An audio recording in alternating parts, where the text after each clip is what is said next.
I'm Isla, and welcome to the Lore Lodge. Tonight, I'll be guiding you through the world of Assassin's Creed Black Flag. Get comfortable, close your eyes, let your shoulders drop and your breathing soften. The fire is warm, the story is waiting. Picture this. You are standing on the deck of a ship. The air is thick with the scent of salt and hot tar, a smell that clings to everything. Your bare feet feel the gentle vibration of the ocean, a constant thrum that travels up through the wooden planks, through your legs, and settles deep in your chest. It's a living thing beneath you. The sun is relentless, a brilliant Caribbean white that bleaches the color from the sky and makes the sea a dazzling, impossible turquoise. You can feel its heat on the back of your neck. Below you, the water whispers and sighs against the hull. A lazy, rhythmic sound that has been the soundtrack to your life for months. Now, let your mind drift on that tide as we sail back to the golden age of piracy. Our story begins not with a pirate, but with a farmer's son. A young man from Swansea in Wales, with hands more accustomed to soil and sheep than a sword's hilt.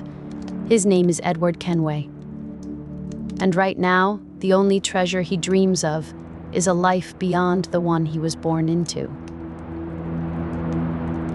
Imagine the Wales of the late 17th century.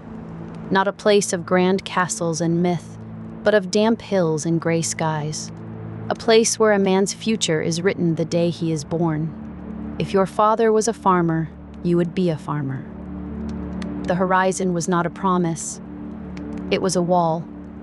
You can feel the persistent chill in the air, a dampness that seeps into your bones, a stark contrast to the Caribbean sun we just left behind. Edward is ambitious. He has a fire in him that the Welsh rain cannot extinguish. He sees the ships coming into Bristol Harbor, just across the water, laden with goods from worlds away. He hears the sailors' tales of sun-drenched islands and mountains of gold. To a boy who has only known one valley, these stories are more potent than any liquor. They are the seeds of a dangerous idea, the idea of escape. He falls in love. Her name is Caroline Scott. She is from a good family, a family with land and status, far above the station of a farmer's boy. But love, especially young love, pays no mind to such things. To Edward, Caroline is not just a woman he loves.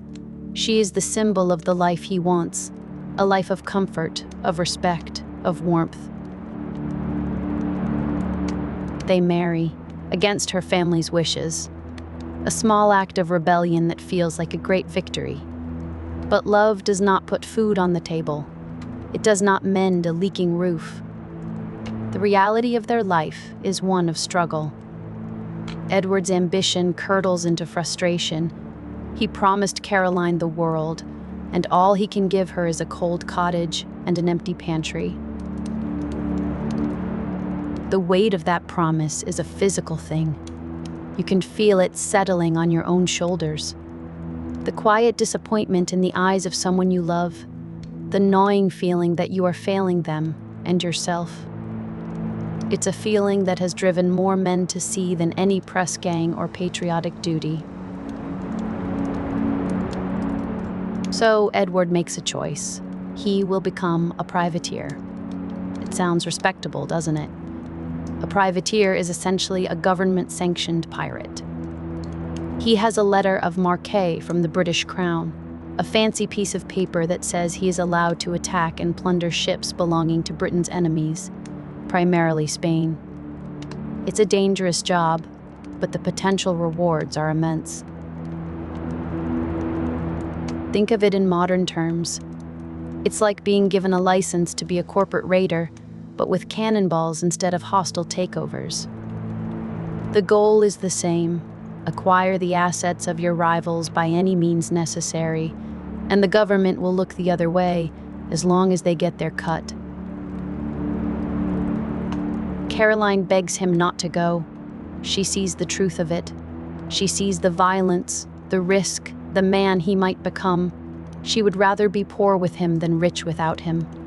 But Edward is deaf to her pleas. He is blinded by the glittering promise of a quick fortune. He tells her he will be gone for 2 years at most.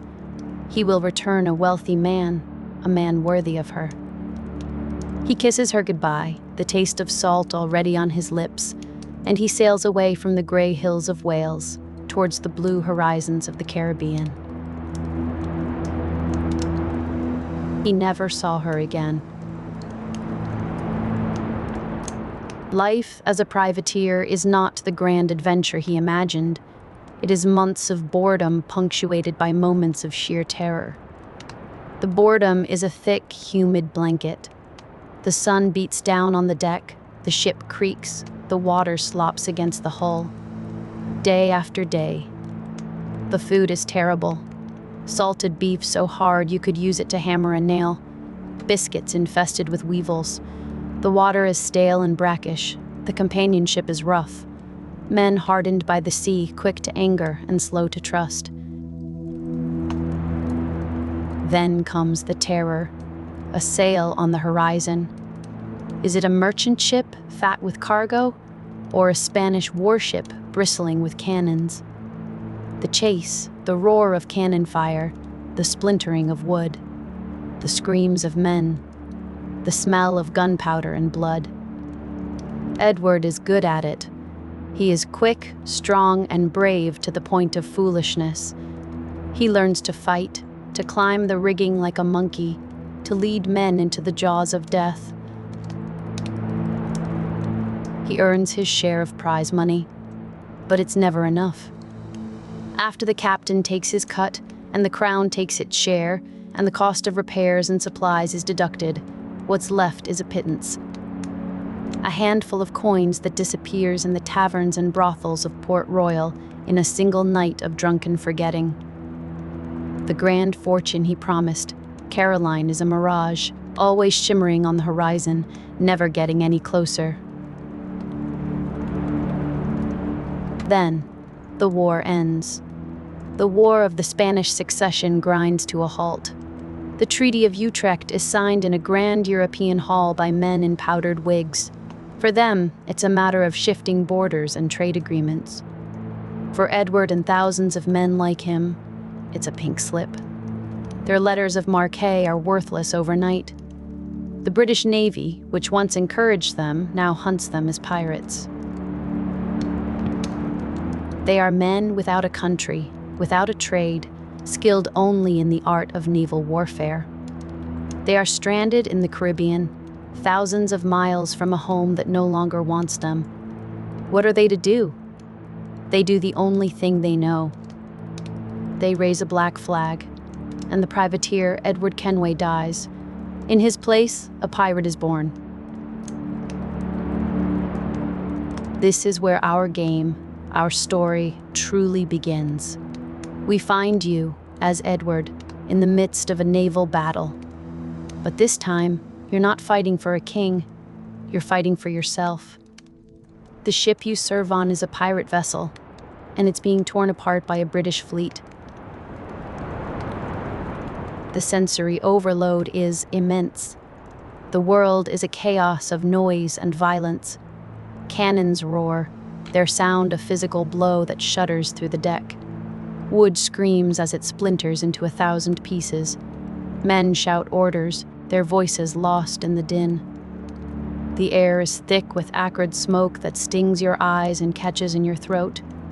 You can taste the metallic tang of fear in your mouth.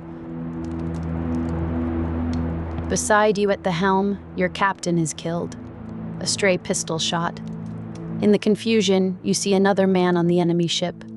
He is dressed strangely, in elegant robes of white and blue, with a hidden blade strapped to his wrist. He doesn't look like a sailor. He looks important. This man, we will learn, is Duncan Walpole, an assassin who has decided to betray his brotherhood and sell their secrets to their sworn enemies, the Templars. Before you can make sense of it, a storm hits. Not just a storm, a hurricane. The sky turns a bruised purple-black. The sea, which was merely choppy before, becomes a churning monster. Waves the size of buildings crash over the deck, sweeping men away like toys. The wind howls like a banshee, tearing at the sails. The ship groans, a death rattle of tortured timber. You are thrown into the water. The cold is a shock that steals your breath. You are tossed and turned in the maelstrom, disoriented, drowning. Debris from the shattered ship swirls around you.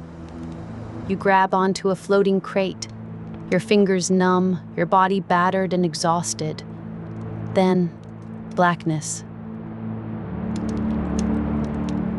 You wake up on a beach. The storm has passed. The sun is gentle now, casting long shadows in the early morning light. The sand is soft and warm beneath you. The only sound is the gentle lapping of waves on the shore. It's peaceful. Almost unnaturally so, after the chaos of the storm. You feel the ache in every muscle. Your clothes are soaked, heavy with salt water and sand. You sit up, spitting out a mouthful of brine, and see him. The man in the strange robes. Duncan Walpole. He survived, too. He is staggering along the beach, clutching a small, watertight box. He sees you and offers you a deal. He needs to get to Havana. He will pay you handsomely for your help. But Edward Kenway, the chancer, the opportunist, sees a better deal. He sees the man's fine clothes, his confident manner, the importance he places on that little box. He reasons that whatever is in that box, and whoever is waiting for Walpole in Havana, must be worth a lot more than the pittance this man is offering. So he tries to renegotiate. A polite term for robbery. Walpole, a trained assassin, is not impressed. He draws his blade and runs, and so begins a chase through the lush, jungle-like landscape of the island. You pursue him, vaulting over fallen logs, swinging on vines, feeling the soft, damp earth under your boots. The air is humid, filled with the scent of wet leaves and blooming flowers. The sounds of exotic birds echo through the trees. Finally, you corner him. There is a brief, clumsy fight. Walpole is a skilled killer, but he is injured and exhausted. Edward is a brawler, a survivor. He overpowers the assassin and, in a moment of desperation, kills him. It's not clean. It's not heroic. It's a messy, grim little murder on a forgotten beach. As the man lies dying, you rifle through his pockets. You find a letter. It is addressed to the governor of Havana, Laureano de Torres y Ayala. It describes Walpole as a man of great skill and importance, and it mentions a handsome reward. And you find the object of his journey, a strange crystal cube that hums with a faint inner light. You don't understand what it is, but you understand that it's valuable. An idea forms in your mind. A bold, reckless, incredibly stupid idea. No one in Havana has ever met Duncan Walpole. They only know his name. They are expecting a man in assassin's robes to deliver a package. You look down at the dead man. You look at his robes. You look at the letter in your hand. Why not? Why not become Duncan Walpole? It's the ultimate con. Walk into the lion's den, hand over the trinket, collect the reward, and disappear. What could possibly go wrong? So you do it. You strip the robes from the dead man's body. They feel strange, too light, too formal. The hidden blade mechanism is a puzzle of leather straps and intricate metalwork. You strap it to your own arm, feeling its cool, deadly weight. You put on the hood, and for a moment you catch your reflection in a pool of water. You don't see a Welsh farmer's son. You see someone else, someone dangerous, someone important. You find a nearby fishing village, and with a few of the coins you took from Walpole, you buy passage on a small schooner bound for Havana. As the ship pulls away from the island, you look back at the beach. A tiny, insignificant speck where one man's life ended and another's took a very, very strange turn. The journey to Havana is short, but it gives you time to think, to rehearse your story. You are Duncan Walpole, a skilled and mysterious man. You are here on important business. You practice a look of quiet confidence, of someone who belongs in rooms where powerful men make decisions. It's a performance, and the stakes are your life. Then you see it. Havana. It rises from the sea like a jewel, the largest, most fortified city in the New World, a bastion of Spanish power. As your little ship navigates the narrow channel into the harbor, you are dwarfed by the sheer scale of it. Two massive fortresses, El Morro and La Punta, guard the entrance, their stone walls bristling with cannons. Their shadows fall across your boat, a cool, ominous welcome. The harbor itself is a bustling, chaotic symphony of commerce and empire. Great Spanish galleons, their hulls heavy with silver from the mines of Peru, lie at anchor next to nimble sloops and merchant brigs from every corner of the globe. The air is different here. It's a thick stew of smells, molasses, tobacco, rum, fish, coffee, and the ever-present stench of sweat and sewage. It is the smell of money. You step onto the docks. The heat is a physical presence, wrapping around you like a wet blanket. The noise is a constant barrage. Sailors from Spain, Portugal, England, and France shout at each other in a dozen languages. Merchants haggle over prices. Soldiers in bright uniforms march in formation, their armor glinting in the sun. The city is a riot of color. The buildings are painted in pastel shades of yellow, blue, and pink, their plaster crumbling in the humid air.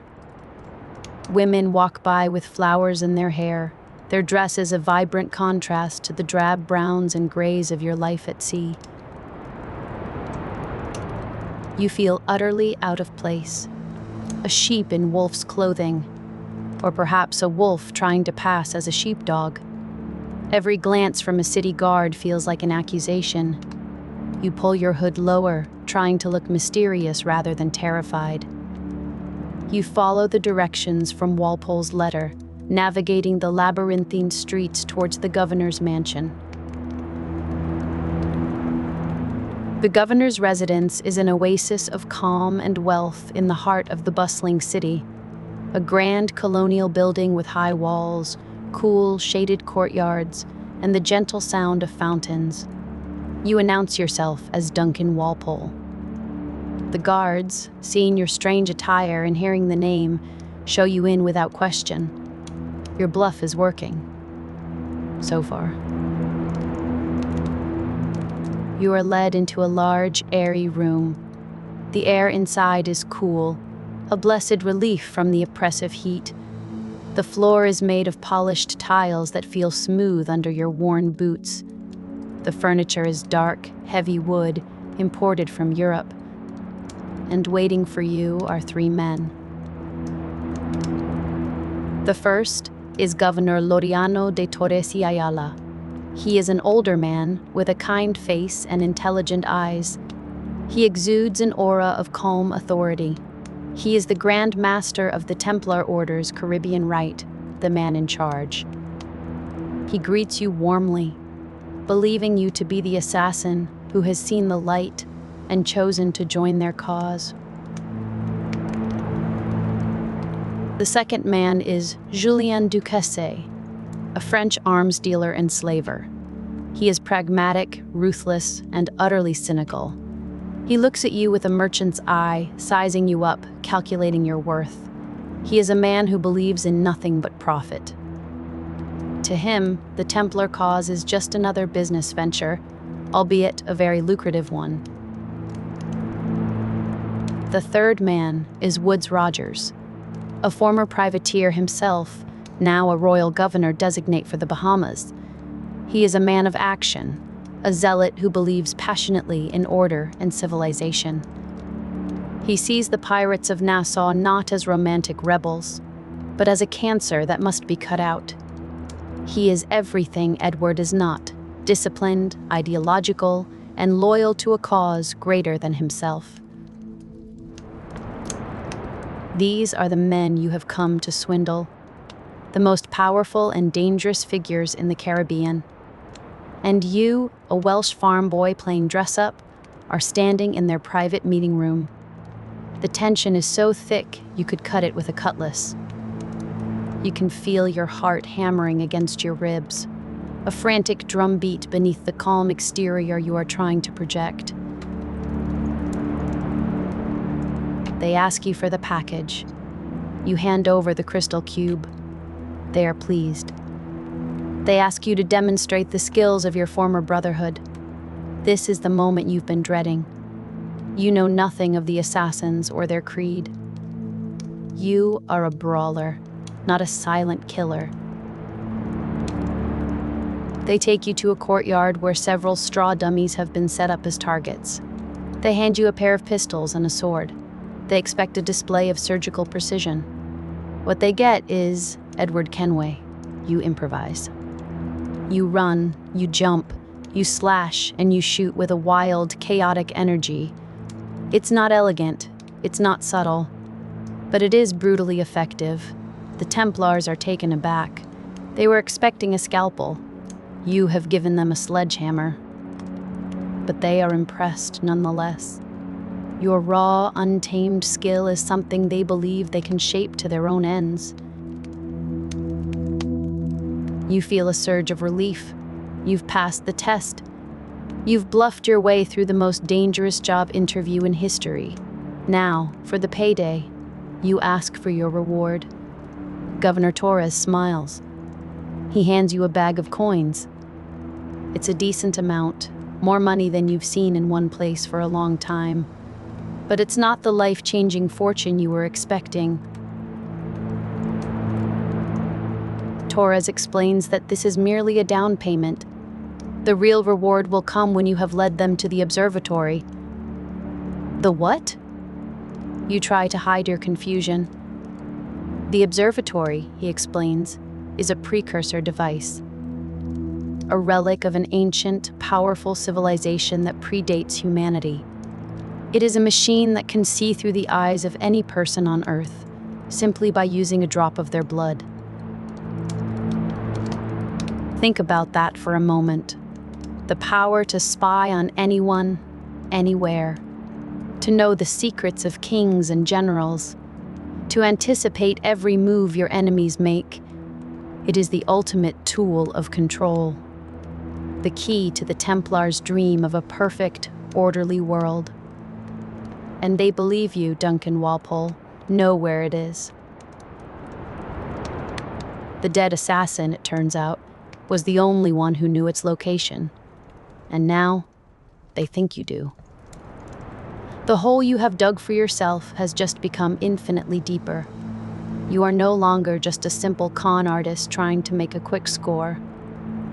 You are now a central player in a secret war that has been raging for centuries.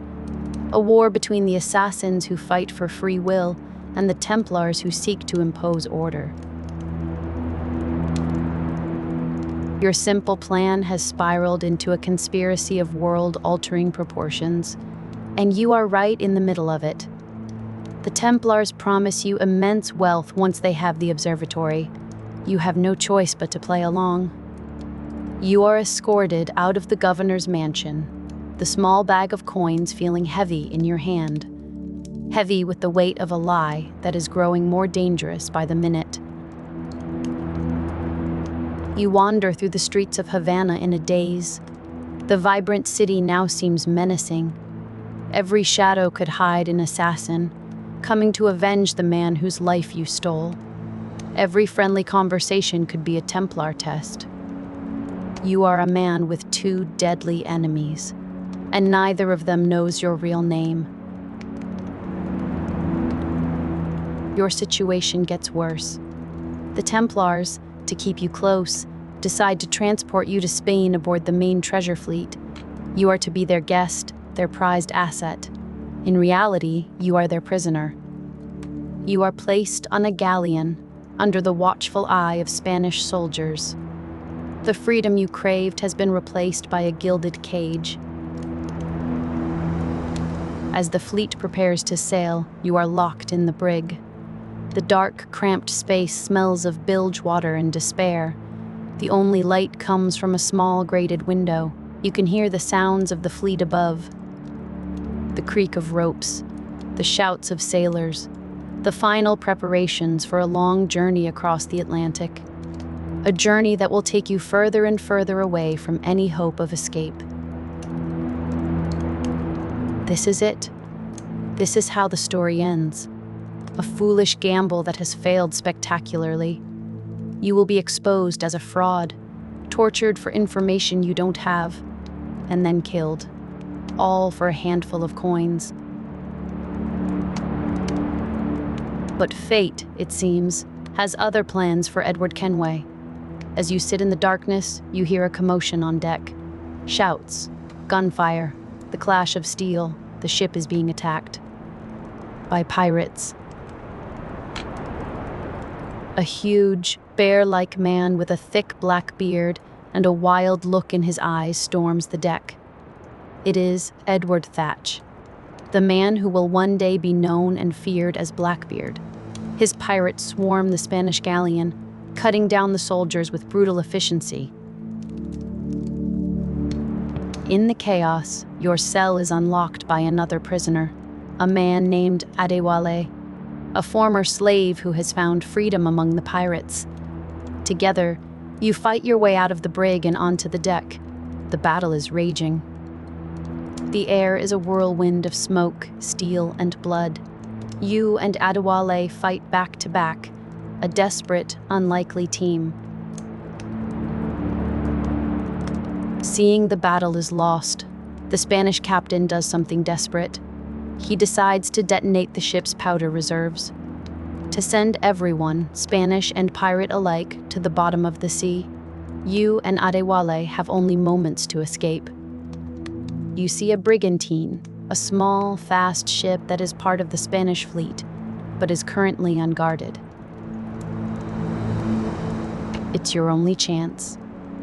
You leap from the deck of the exploding galleon, swinging on a rope, landing on the brigantine's deck. You take the wheel, Adewale unfurls the sails, and you cut the anchor line.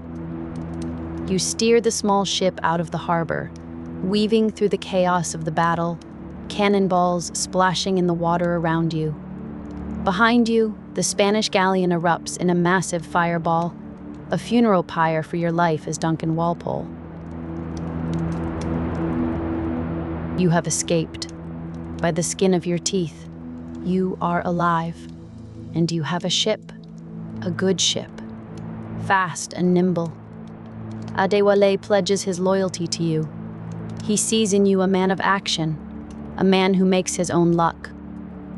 He will be your quartermaster, your second in command, your conscience. You stand at the wheel of your new vessel. The wind fills the sails. The sun is on your face. The open sea stretches out before you, a vast expanse of blue and possibility. For the first time since leaving Wales, you are truly free. You have a ship. You have a loyal friend. You have a purpose, however ill-defined. You will sail to Nassau, the legendary pirate republic, a place where men like you can live free, without kings or masters. You name your ship. You call her the Jackdaw, a clever, opportunistic bird, a thief. It's a fitting name. The Jackdaw is not just a ship. It is your home, your weapon, your shield. It is the vessel that will carry you through the adventures to come. You can feel the polished wood of the wheel under your hands, a solid, reassuring presence. The ship responds to your touch, turning towards the horizon, towards Nassau. It is a moment of pure, exhilarating triumph. You have cheated death, stolen a ship from the most powerful empire on Earth, and are sailing towards a pirate utopia. You are no longer just a farmer's son. You are no longer pretending to be an assassin. You are Captain Edward Kenway of the Jackdaw, and your story has just begun. But even in this moment of victory, there are threads of complication. You still have the Templars hunting you, believing you hold the key to their ultimate power. And now, you have the assassins. They will have learned of Duncan Walpole's betrayal and death. They will be looking for the man who wears his robes and carries his hidden blades. You are caught between two ancient, warring factions, a pawn in a game you do not understand. And what of the Observatory? The secret that everyone is willing to kill for. You tell yourself you don't care about their secret wars or their magic boxes. You only care about gold. You will find this observatory, not for any grand cause, but for the simplest of reasons. To sell it to the highest bidder. To finally get the fortune you promised Caroline so long ago. It's a simple, selfish motive. The motive of a pirate. But as you sail towards the lawless shores of Nassau, you will find that nothing in this world is simple. Your quest for riches will lead you to question everything you believe. It will force you to confront the true meaning of freedom. It will challenge you to become a better man. But that is a story for another time. For now, just enjoy the moment. The sea spray on your face, the cry of the gulls overhead, the feeling of a good ship under your feet, and the endless, open ocean before you. A promise of adventure, a promise of danger, a promise of gold. This is the dawn of your own golden age. The dream of Nassau, once so vibrant, begins to fade. It happens not with a bang, but with a quiet, creeping sense of order. Woods. Rogers arrives, his ship's a line of dark teeth on the horizon. He brings with him the king's pardon, a piece of paper that promises forgiveness but demands submission. And you watch as your comrades, the titans of the sea, are forced to choose. Some take the pardon. You see it in their eyes. A weariness, a desire for a quiet life after a lifetime of storms. Others, like Charles Vane, refuse to bow. They fight and they fall, their defiance a brief, bright spark against the encroaching darkness. The taverns of Nassau grow quiet. The chaotic, joyful energy that once filled the streets is replaced by the steady tramp of soldiers' boots. The Republic of Pirates is crumbling, turning back into just another port, another piece of the empire you all sought to escape. And with the dream, your friends begin to fall too. You stand on a lonely shore and watch Blackbeard's ship burn, a funeral pyre for an age. You hear of his last stand, a legend forged in blood and fire, and a profound sadness settles in your bones. Then comes the loss of Mary Read. Her death is not a glorious battle, but a quiet fading in a prison cell. Her final words to you echo in your mind, not of treasure, but of the creed, of a cause worth more than gold. These losses hollow you out.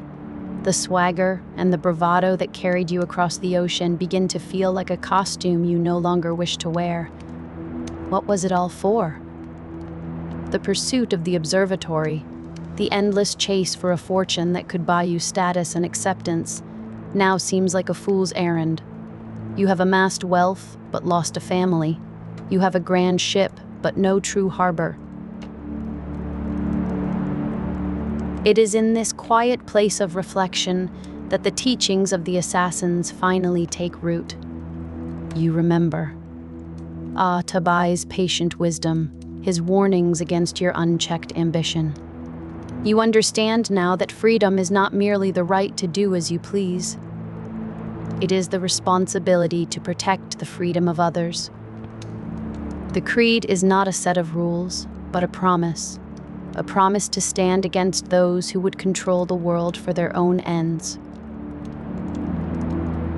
Your final journey to the observatory is different from all the others. You are not seeking a prize. You are protecting the world from one. You confront Bartholomew Roberts, the sage, and in his obsessive, nihilistic ambition, you see a twisted reflection of the man you once were. The battle is not for glory, but for principle. You move with a new purpose, your blades guided not by greed, but by conviction. Inside the strange, ancient structure, you see its power, the ability to see through any person's eyes, to know their secrets. It is the ultimate tool of control, the Templar dream made manifest. And as you secure it, sealing it away from the world, you feel no disappointment, only a quiet sense of rightness, a closing of a chapter. You return to the assassins at Great Inagua. You stand before them not as an outsider or a rogue, but as a brother. You raise a glass to those you have lost, to the pirates and the assassins who shaped your journey. The air is warm, the night is calm, and for the first time in a long time, you feel a sense of peace. You have found your place, not as a captain or a legend, but as a guardian. Your thoughts turn to a different shore, to England, to a life you left behind and a future you never knew you had. You have a daughter, a child named Jennifer. The knowledge settles upon you, a warm and heavy anchor in your soul. It gives your newfound purpose a name and a face. The jackdaw feels different as you prepare for the long voyage home. The Caribbean sun, which once promised endless adventure and untold riches, now feels like a gentle, parting embrace. You have sailed these waters as a privateer, a pirate, and an assassin. You have chased fortunes and phantoms. Now, you are simply a father heading home. The sea is calm, the wind is fair, and the horizon ahead promises not a treasure to be won, but a life to be lived. Let the sounds of the world around you begin to fade. Feel the weight of your body, supported and safe, and allow your mind to drift back in time to the sun-drenched shores of the Caribbean in the early 18th century. But we are looking for something older than the age of pirates, something hidden beneath the clash of cutlasses and the roar of cannon fire, a secret as old as humanity itself. You are standing on a quiet beach, not in a bustling port like Nassau or Havana. This is a forgotten stretch of coastline on an unnamed island. The sand is warm and white beneath your bare feet. Tiny iridescent shells catch the late afternoon sun. The water is a shade of turquoise so vivid it almost seems unreal, lapping at the shore with a gentle, rhythmic sigh. It is the sound of the world breathing. You walk towards the tree line where the jungle begins. The air changes instantly. It becomes heavy, humid, thick with the scent of damp earth and blooming flowers you cannot name. A symphony of unseen insects creates a constant, gentle hum in the background. It is a place of deep, ancient life, a place that holds its secrets close. It is here, in places like this, that the truth lies. The pirates and the colonial powers, the assassins and the Templars, they all believe they are fighting for gold, for land, for freedom, or for control. But the real prize, the real war, is being fought over something far more profound, a knowledge that could unmake the world. They are fighting over a ghost, a memory. They are fighting over a man who has lived 1,000 lives. To understand this secret war, you must first understand the concept of a sage. It is a difficult idea to hold in your mind. It slips through your fingers like fine sand. So let us start with something familiar. Think of a family trait. The color of your eyes, perhaps, or the shape of your nose. Something passed down through generations, a tiny echo of an ancestor you never met. Now imagine that echo is not a physical trait. Imagine it is a voice, a personality, a complete set of memories from a life lived tens of thousands of years ago. Imagine this consciousness is a passenger, dormant in the genetic code, waiting for the right combination to unlock it. And when it does, it awakens inside a newborn child. The child grows, lives its life, but is never truly alone. There is always someone else there, someone ancient and powerful and full of a sorrow that spans millennia. This is the reality of a sage. They are the human reincarnations of a being named Aita. He was not a god, not exactly. He was part of a civilization that came before us, the Isu. A species so advanced their technology was like magic. Their understanding of reality so complete, they could see the threads of time itself. They were our creators, and they are long, long gone. Aita was the husband of another powerful Isu, Juno. When she faced a crisis that threatened her existence, Aita volunteered his own life, his own consciousness, to be woven into the genetic fabric of humanity. A desperate act of love. A way to ensure some part of him would survive to one day find a way to bring her back. He became a living ghost, a recurring pattern in the human story.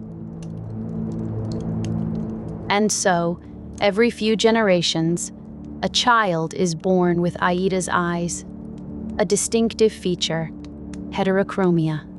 One blue, one gold, but it is more than just a look. As the child grows, the memories begin to surface, not as clear visions at first, more like dreams. A feeling of familiarity with places they have never been, a sudden understanding of a language they have never learned, a deep, aching sense of loss for a woman they have never met. Imagine the confusion, the isolation. A young boy in a medieval village, a young woman in a Renaissance city, suddenly plagued by visions of gleaming towers that touch the clouds and technologies beyond their wildest comprehension. They would be called mad, possessed, or perhaps a prophet, a sage. The name stuck. This brings us to the Caribbean, to a man who would become the most feared pirate of his age. But he did not start that way. His name was Bartholomew Roberts, and when you first meet him, he is no one of consequence. He is a simple mate on a slave ship, the Princess, a man doing a grim job, likely against his better judgment, simply to earn a living. He is quiet, unassuming. There is nothing to suggest the firestorm that is about to be unleashed. Picture him now, standing on the deck of the Princess, the hot African sun beating down. The air is thick with the smell of tar, salt, and human misery from below decks. He looks out at the endless expanse of the Atlantic. There is a weariness in his eyes. A man lost in the machinery of empire, a tiny cog in a vast, cruel machine. He has no grand ambitions. He simply wants to endure. Then, on the horizon, a sail, a black flag, pirates. The attack is swift, brutal, And for the crew of the Princess, utterly hopeless. Robert is captured, pressed into service, forced into a life he never chose. This is the moment everything changes. For it is in the chaotic, lawless world of piracy that the dormant memories of Aita begin to stir within him. The structured world of empires and navies kept him contained, the freedom of a pirate ship that gives him room to grow. He serves under the pirate captain Howell Davis, and people start to notice things about Roberts. He is unnaturally skilled. He learns the ways of the sea, of navigation, of combat, faster than any man has a right to. He speaks with an eloquence and a wisdom that seems out of place for a common sailor. He has an air of authority, a quiet confidence that both unnerves and impresses his fellow pirates. It is not a sudden transformation. It is a slow bleed. Imagine two streams of water merging, one clear, one colored. At first, the colors are distinct, but slowly they swirl and blend until you cannot tell one from the other. The personality of Bartholomew Roberts, the Welsh sailor, is slowly being colored by the ancient consciousness of Aita, the Isu scientist. He begins to have dreams. Not just dreams, but vivid, waking visions. He sees a world of impossible geometry, of light and sound weaving together to form structures. He feels the ghost of a love for a woman with burning eyes. He feels a terrible rage, an ancient fury at a world that has forgotten him, that has forgotten her. And he feels a purpose, a deep, unshakable calling. He remembers a place, a device, a tool of immense power that he himself helped to design so many thousands of years ago, a place that could give him the power to find what he is looking for, a place the Templars and assassins have been hunting for centuries without ever truly understanding what it is. He calls it the Observatory. When his captain, Howell Davis, is killed, the pirate crew needs a new leader. They look to Roberts, the quiet man, the one who reads books, the one who seems to know things he should not know. In a moment that seals his fate, he accepts the captaincy. He declares that if he must be a pirate, he will be a captain. He will no longer be a cog in anyone's machine. He will build his own. And he does. He becomes Black Bart, a pirate legend. He is not like the others. He does not drink rum, he prefers tea. He is a strict disciplinarian. His flag is not just a skull and crossbones. One of his flags depicts him standing on two skulls, one labeled ABH, a Barbadian's head, the other, AMH, a Martinican's head, a message of vengeance to the governors of those islands who dared to cross him. He is a pirate with a philosophy, a man of purpose, an ancient king in a sailor's clothes. His success is terrifying. He captures hundreds of ships, more than Blackbeard, more than Calico Jack, more than anyone. His name becomes a whisper of fear across the entire Atlantic. Fleets are sent to hunt him, and he evades them with uncanny foresight. It is as if he can see the winds before they blow, the storms before they gather. He is not just a brilliant tactician. He is a man guided by a memory older than the sea itself. All of his plundering, all of his conquests, they are not for wealth. The gold is just a means to an end. Every ship he takes, every port he raids, he is searching, questioning prisoners, looking for maps, hunting for whispers of a place deep in the jungles of Jamaica, a place of strange stone and a crystal skull. He is hunting for the Observatory. And it is this hunt that puts him on a collision course with the Templars, the assassins, and a certain Welsh pirate captain named Edward Kenway. The Templars, led by the shrewd governor Laureano de Torres y Ayala, also seek the observatory. They see it as the ultimate tool of control, a device to peer into the heart of any man, to uncover any secret, to predict and manipulate the course of human history. For them, it is the key to their perfect, ordered world.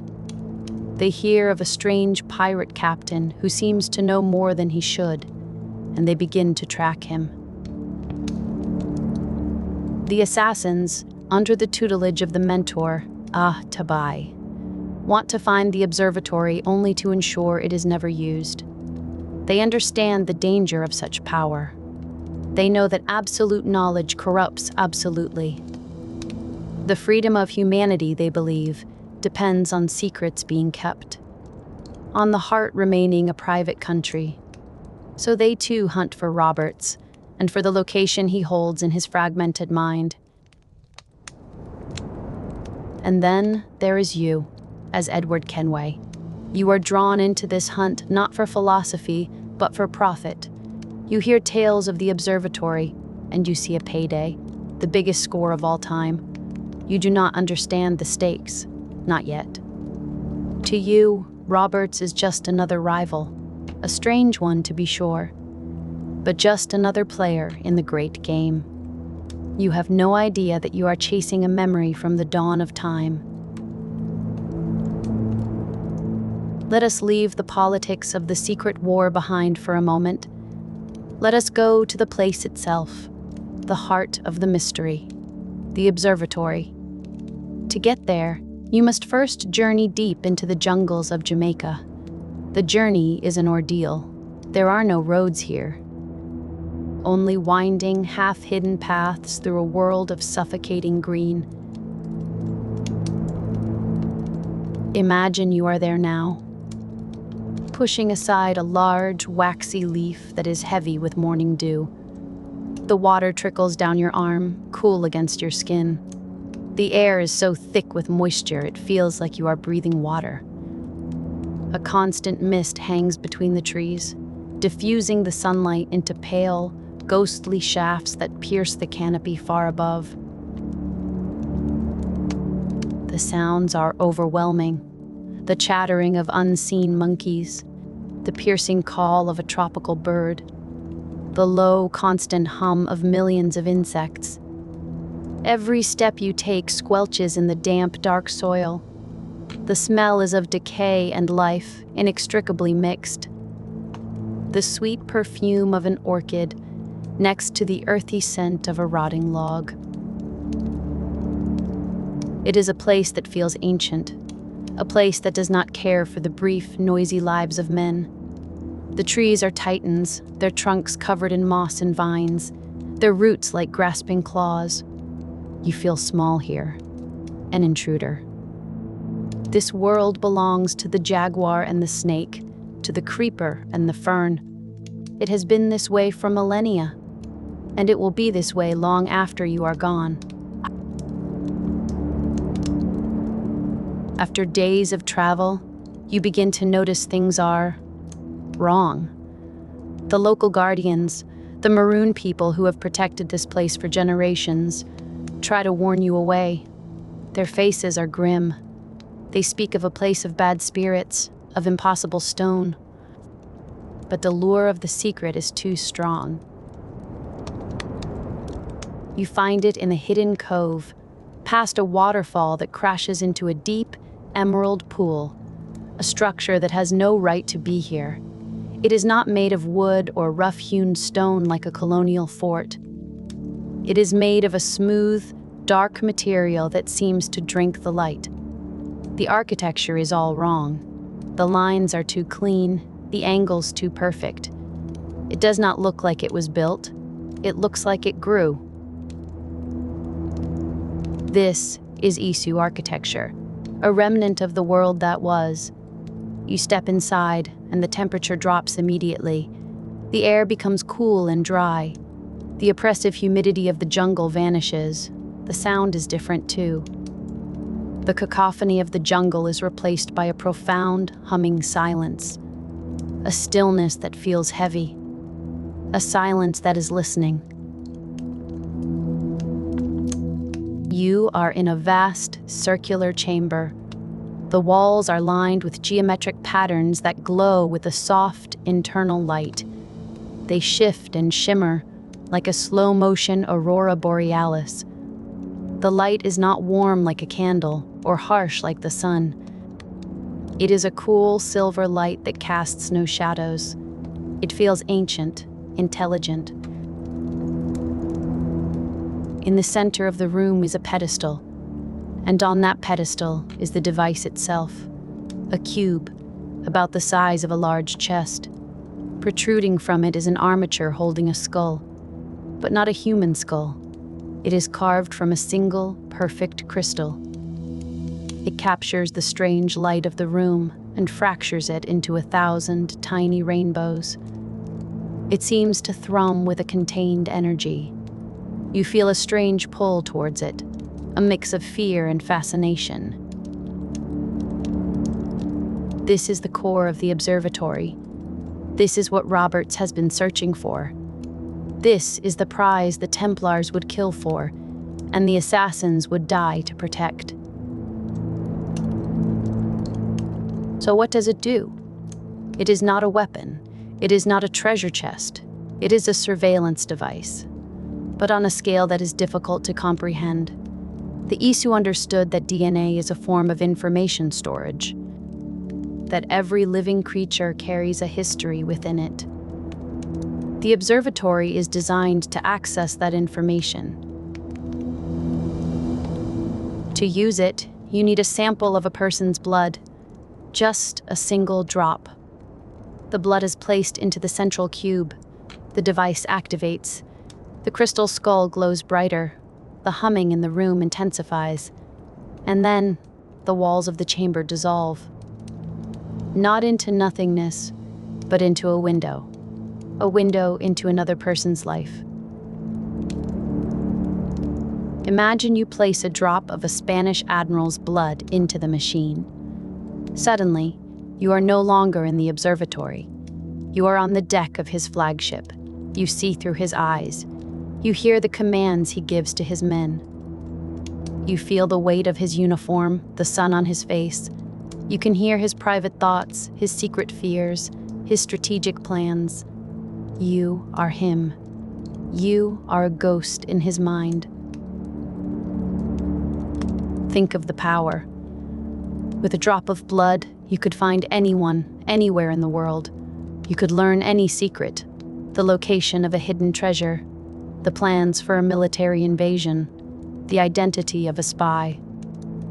You could witness a conversation happening on the other side of the world, in real time.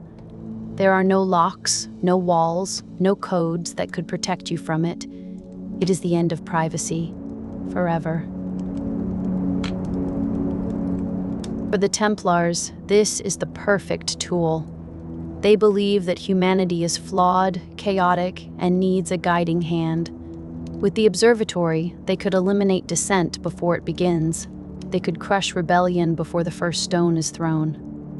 They could create a world of perfect order and stability, a world without war or conflict, a peaceful world. But it would be the peace of a gilded cage, a world without free will. For the assassins, this is the ultimate nightmare. Their entire creed is built on the idea of individual liberty, the freedom to choose your own path, to make your own mistakes. The observatory would destroy that.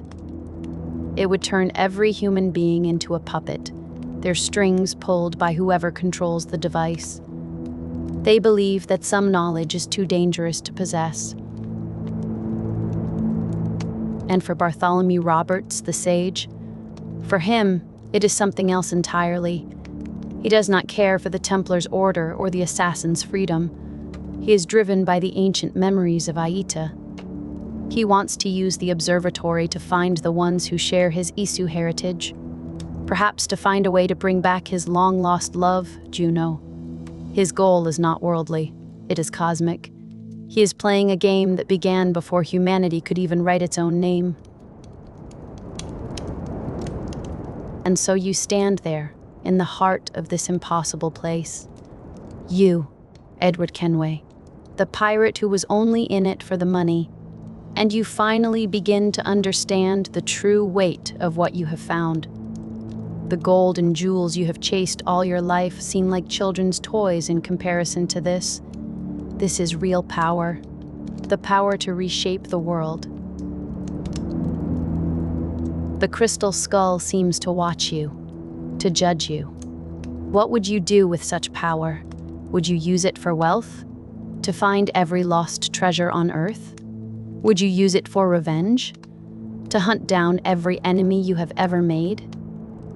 Or would you, perhaps, see the terrible beauty of it and the even more terrible danger? The choice is a heavy one, heavier than any chest of gold. The final act of this story plays out here, in this strange, glowing cavern, a confrontation born of 100 crossing paths. Bartholomew Roberts stands before you, not as a pirate captain, but as the sage. He is calm, almost serene. He has found his birthright. He explains what the Observatory is, what he intends to do. His voice is a strange mix of a Welsh lilt and an ancient, otherworldly authority. He sees you, Edward, as a tool, a means to an end, an ignorant pawn in a game you do not understand. He has no malice towards you. You are simply in his way, an obstacle between him and his millennia-old quest. The indifference is more chilling than any hatred could ever be. And in that moment, something inside you shifts. All the years of selfish pursuit, of chasing empty promises of fame and fortune, they fall away. You see Roberts, a man enslaved by a memory, a ghost driving a human body. And you see the Templars, so eager to enslave the rest of the world. And you see the assassins, flawed and failing, but fighting for something you now realize is precious. Freedom. You make your choice. This place, this power, it is a poison. It must be contained. The confrontation is inevitable. It is not a grand battle. It is a desperate, close-quarters struggle in the eerie, silent light of the Isu chamber. The clash of steel echoes strangely in the ancient room. It is a fight between two Welshmen, a world away from home, fighting over a prize from another world entirely. In the end, Roberts falls. His last words are not of anger or regret, they are of confusion. A brief moment where the man, Bartholomew, seems to surface, wondering how he ended up here. And then he is gone. The 1,000-year-old ghost is quiet, for now, waiting to be reborn in another child, in another time, to begin the search all over again. You are left alone in the observatory. The humming silence returns. The crystal skull glows impassively. The temptation is still there. The power is yours for the taking. No one would ever know. You could become a king, more than a king. You could hold the world in the palm of your hand. You think of your friends, of Blackbeard's doomed quest for a safe harbor, of Mary Reed's fight for a life of her own choosing, of the Free Republic of Nassau, a beautiful, chaotic dream that burned so brightly and so briefly. They were all chasing a kind of freedom. This machine is the opposite of that. You take one last look at the impossible chamber. You touch the cool, smooth wall, feeling the faint vibration of the power within. It feels like a sleeping beast. You turn and walk away. You and your assassin allies seal the entrance. You bury the secret once more beneath the earth. You leave the sleeping beast to its dreams. As you emerge back into the jungle, the world rushes back in. The heat, the humidity, the wall of sound. It feels real. messy, alive. It feels like freedom. The treasure you found was not gold or a magical device. It was a piece of wisdom. The understanding that some doors are best left unopened, some secrets are best left unknown. The story of the sage and the observatory is a quiet one, a secret war fought in the shadows of a louder one. It is a story about memory and how the past is never truly past. It is always with us, shaping our present, whispering to us in our dreams. It is a reminder that the greatest battles are not for territory or for gold. They are for the soul. They are about the choices we make when faced with unimaginable power. The choice to control or the choice to let go. The choice to enslave or the choice to set free. You walk away from the jungle, back towards the sea. The setting sun paints the sky in shades of orange and purple. The water is calm. The world feels simpler now, quieter. The ghost has been laid to rest for a time. And the long journey home can finally begin. And so, you take the skull. It is surprisingly heavy in your hands, cool to the touch, like a stone pulled from a deep river. It does not pulse with power or whisper secrets into your mind. It is simply an object, an ancient, intricate key to a terrible weapon. But it is the idea of it, the potential it holds, that has driven so many to ruin. It is the perfect symbol of a pirate's dream. The ultimate prize that, once held, reveals itself to be nothing more than a source of misery. You watch as Roberts, or whatever is left of him, is carried away by your crew. There is no triumph in your heart, only a profound and hollow emptiness. You look around the observatory, at the shimmering projections of light, the intricate machinery of a forgotten age. This place was not meant for you. It was not meant for anyone of this time. It is a relic of a world so far beyond human ambition that to even look upon it feels like a transgression. The journey back is quiet. The jackdaw cuts through the waves, but the usual boisterous energy of the crew is gone. They have seen something they cannot understand, and they sense the change in you. You spend your time alone in your cabin, the crystal skull locked safely away in a chest, but you can still feel its presence. A silent weight, a constant reminder of the price of knowledge. You think of Mary Reed, of Blackbeard, of all the others lost along this foolish, glittering path. They were all chasing a kind of freedom, a life without masters, but they became slaves to their own desires, their own legends. You see it clearly now. The pirate's life, for all its supposed liberty, is just another cage. A smaller, more chaotic one, perhaps, but a cage all the same. It offers no future, only a spectacular, fiery end. When you finally arrive at Great Inagua, your own pirate haven feels different.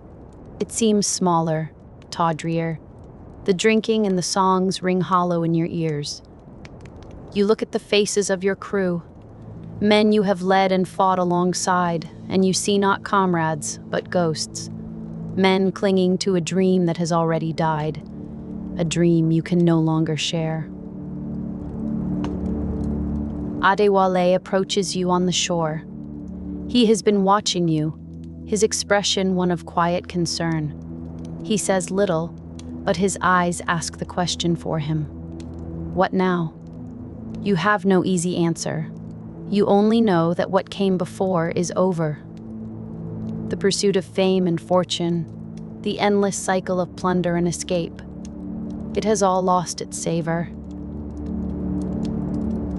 The decision forms slowly, not as a sudden revelation, but as a quiet, dawning certainty, like the tide turning. There is only one place to take the skull, only one group of people who might understand what must be done with it. You owe them this. You owe it to Mary. You owe it to yourself to find a purpose beyond your own selfish needs. You set sail for Tulum one last time. The journey feels different from all the others. There is no greed in your heart, no scheme for personal gain, only a sense of duty, a quiet resolve. The air itself seems clearer, the Caribbean sun less harsh. You are no longer a pirate hunting a prize. You are a man returning something that was never his to begin with. The assassins are waiting for you. Tabai stands on the cliffs, his expression unreadable as you approach. You walk towards him, the heavy chest containing the skull in your hands. You do not offer excuses or explanations. You simply place the chest at his feet, a silent admission of your folly and a testament to your change of heart. He looks from the chest to your face. He sees the weariness in your eyes, the lines etched by grief and regret. He sees a man who has looked into the abyss and chosen to turn away. He nods, a gesture of acceptance. Not of forgiveness, for that is something you must find for yourself, but of understanding.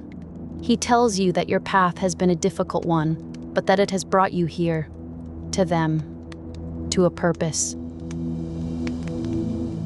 You finally understand the creed, not as a set of rules to be blindly followed, but as a philosophy, a way of seeing the world. To say that nothing is true is to realize that the foundations of society are fragile, and that we must be the shepherds of our own civilization. To say that everything is permitted is to understand that we are the architects of our actions, and that we must live with their consequences. It is not about power. It never was. It is about wisdom, about protecting humanity from itself, about safeguarding free will from those who would use tools like the Observatory to impose order and control. You spent years chasing a treasure, only to discover the true prize was the wisdom you gained in its pursuit. You stay in Tulum for a time. You train with the assassins. You learn their ways, their history. You find a peace there in the quiet discipline and shared purpose that you never found on the deck of your ship or in a tavern full of gold.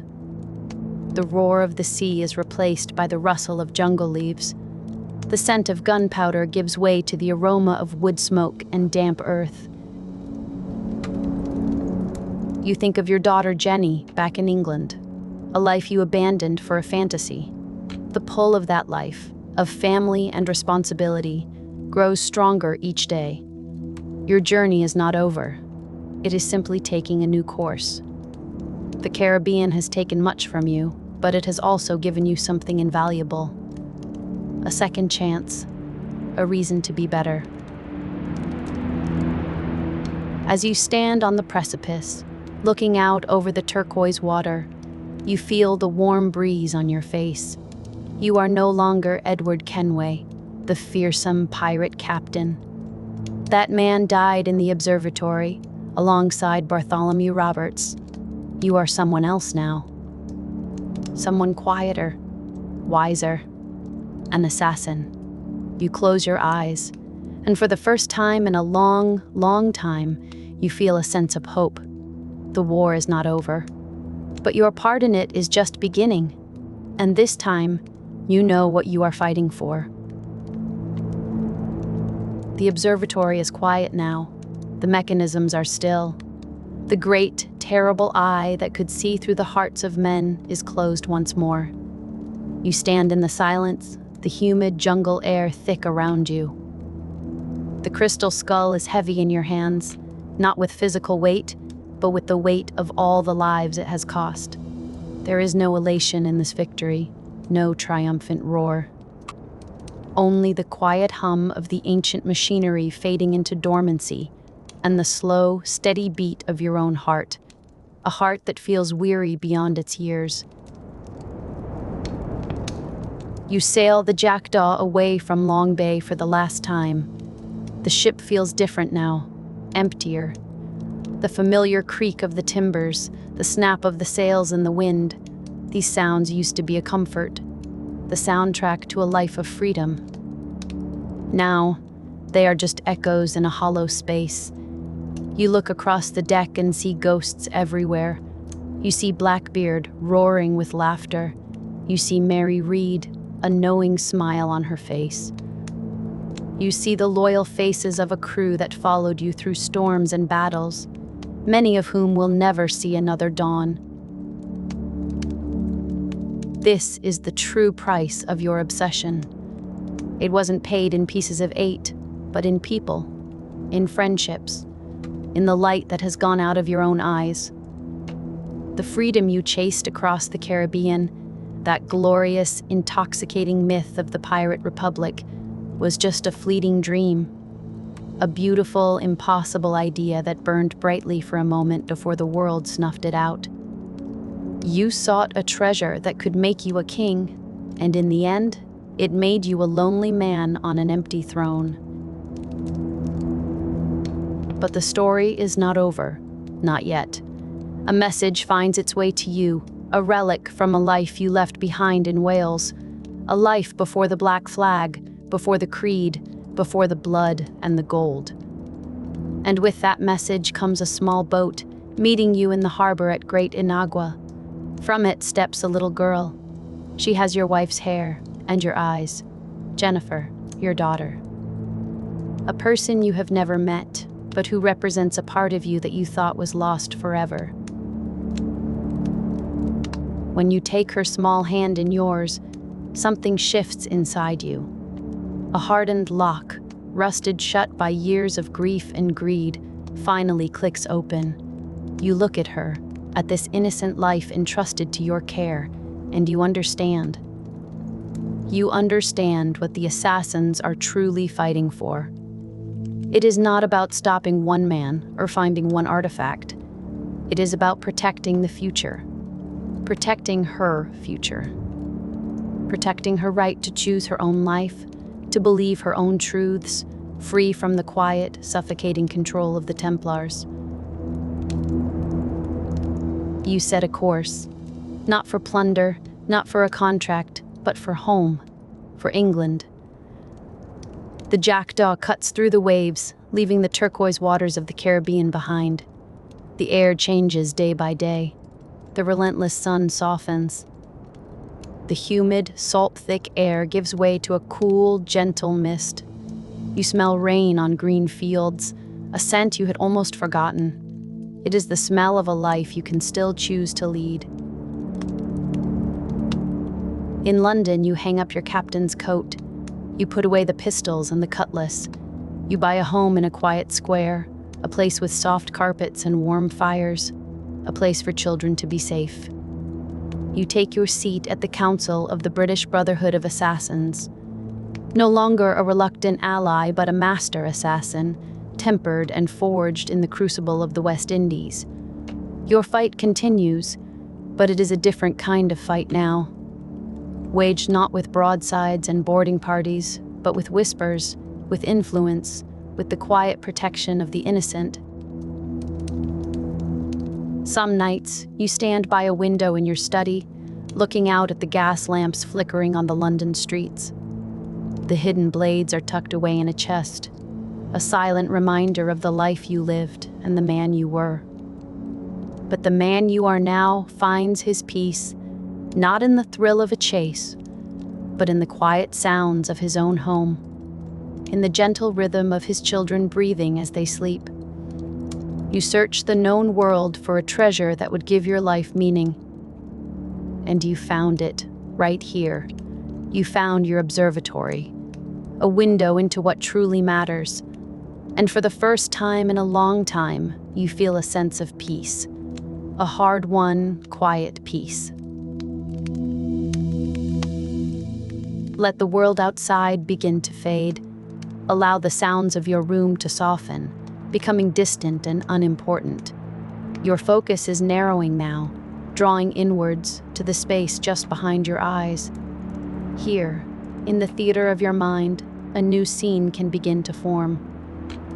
Not with a sudden flash, but gently, like mist rising from a quiet lake at dawn.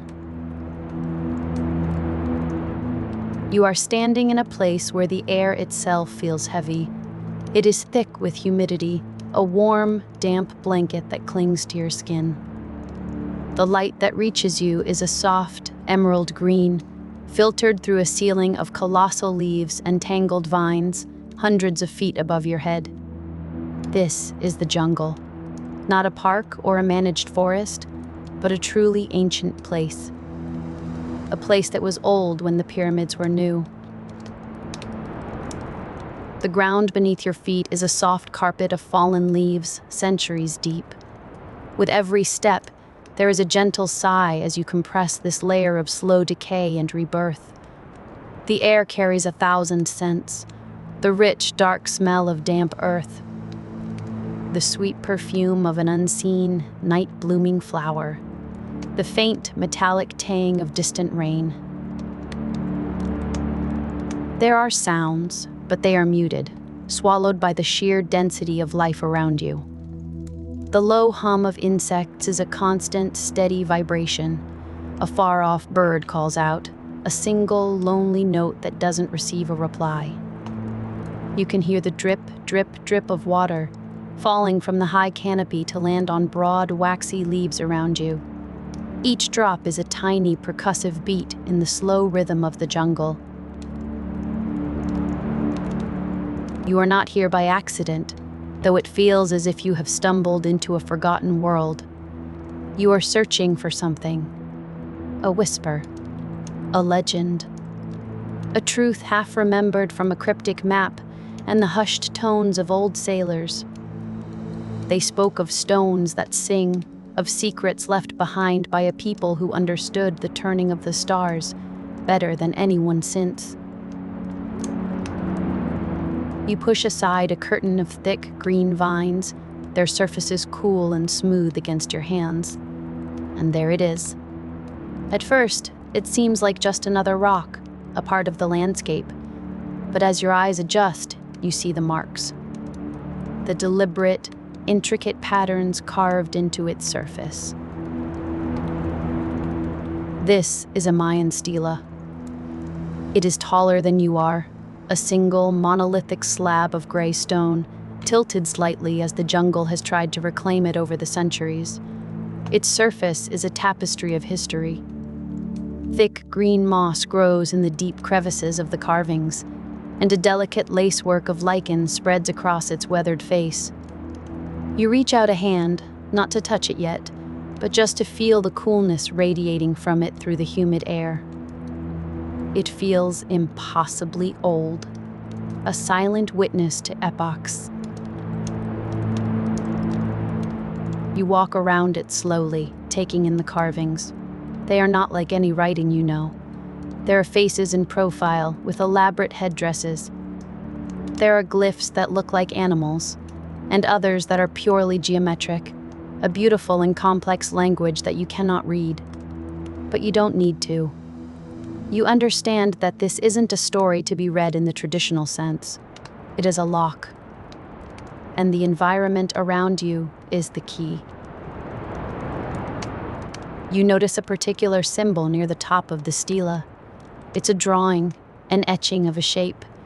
You look up, around you, trying to see the world through the eyes of the person who carved this stone 1,000 years ago. Your gaze is drawn to a clearing in the canopy, a place where a great tree has fallen long ago, opening a window to the sky. Through that window, you can see the distant outline of a ruined temple, its top crumbling and reclaimed by strangler figs. And then you see it. A peculiar rock formation on the temple's upper levels, a specific jagged edge silhouetted against the sky. It matches the symbol on the stone. It is a perfect alignment. You close your eyes for a moment, not in the game-like sense of solving a puzzle, but in a deeper, more intuitive way. You are trying to feel the intention of the Creator, to stand where they stood, to see what they saw. You are connecting with a mind from a different millennium, across a gulf of time so vast it is almost impossible to comprehend. When you open your eyes again, you see it, the secret. A faint shimmer in the air near the base of the stela. It is not a magical glow, but a trick of the light, a piece of the puzzle falling into place. You approach, your heart beating a little faster now, a quiet drum in the silent jungle. You run your hand over the mossy stone, and your fingers find a loose section, a hidden compartment. With a soft grating sound, the stone gives way, revealing a small, dark hollow within the stela. Inside, nestled on a bed of what was once cloth but is now just dust, lies a small, carved stone key. It is heavy in your hand, cool to the touch. It is just one piece of a much larger whole. You know now that this is not the only stela. There are more, scattered across the islands, across the entire Caribbean, each one a silent guardian of a single piece of a magnificent secret. The journey has just begun, but here, in the green twilight of the jungle, you feel a sense of profound peace. You have found the start of a thread, a connection to the past. The jungle does not feel threatening. It feels like a sanctuary, a vast, living cathedral that has protected this secret for generations, waiting for someone to come and listen to its whispers. You carefully place the small stone key into a pouch, the weight of it a reassuring presence. You look back at the stela one last time, a silent nod of thanks to the forgotten artisan who carved it. Then you turn and begin to make your way back through the dense undergrowth, back towards the sound of the distant sea. Your ship, the Jackdaw, is waiting for you, anchored in a secluded cove. The transition from the dense, claustrophobic jungle to the wide, open expanse of the sea is breathtaking. The sky is a vast, endless blue, dotted with fluffy white clouds. The water is a dozen shades of turquoise and sapphire, so clear you can see the white sand of the seabed 30 feet below. The salt spray on the air is a welcome change from the heavy humidity of the forest. It tastes clean, fresh. You feel the gentle rock of the ship beneath your feet as you climb aboard, a familiar and comforting motion. Your crew gives you a quiet nod. They are used to these strange errands, these hunts for things that are not gold or rum. With a call from the quarterdeck, the anchor is raised, its heavy chain rattling against the hull. The great white sails are unfurled, catching the trade winds with a satisfying snap. The ship begins to move, slowly at first, and then with gathering speed, gliding out of the cove and into the open waters of the Caribbean. You stand at the helm, the sun warm on your face, the polished wood of the wheel smooth beneath your hands.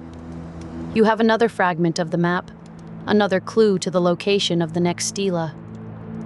It speaks of an island shrouded in mist, a place where the land itself is a mystery. Misteriosa. The voyage is not a quick one. It takes days. But this time is not wasted. It is a time for contemplation. During the day, you watch the flying fish skid across the waves, their silver bodies flashing in the sun. You see the dark, slow-moving shapes of sharks deep below the surface. A pod of dolphins races the bow of the ship, their joyous leaps a beautiful counterpoint to the steady purpose of your journey. The feeling of the ship cutting through the water is a constant, gentle hum that travels up through the soles of your feet. You can feel the power of the wind in the tautness of the rigging, Hear the creak and groan of the ship's timbers as they flex with the motion of the sea. It is a living thing, this vessel, and you are a part of it.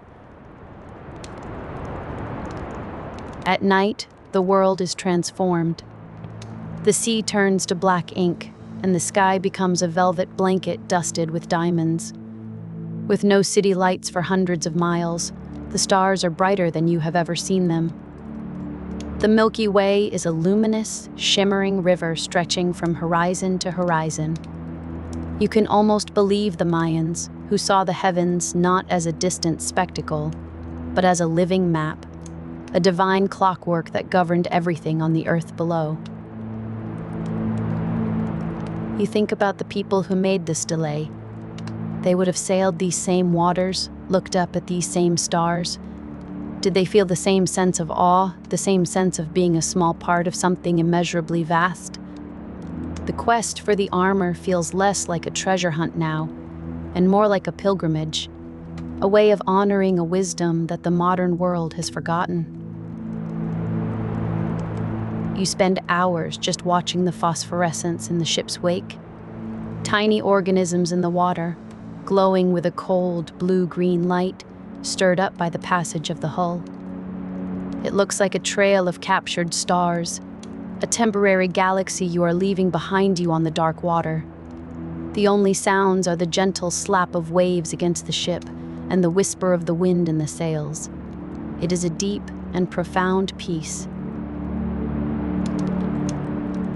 After several days, you see it.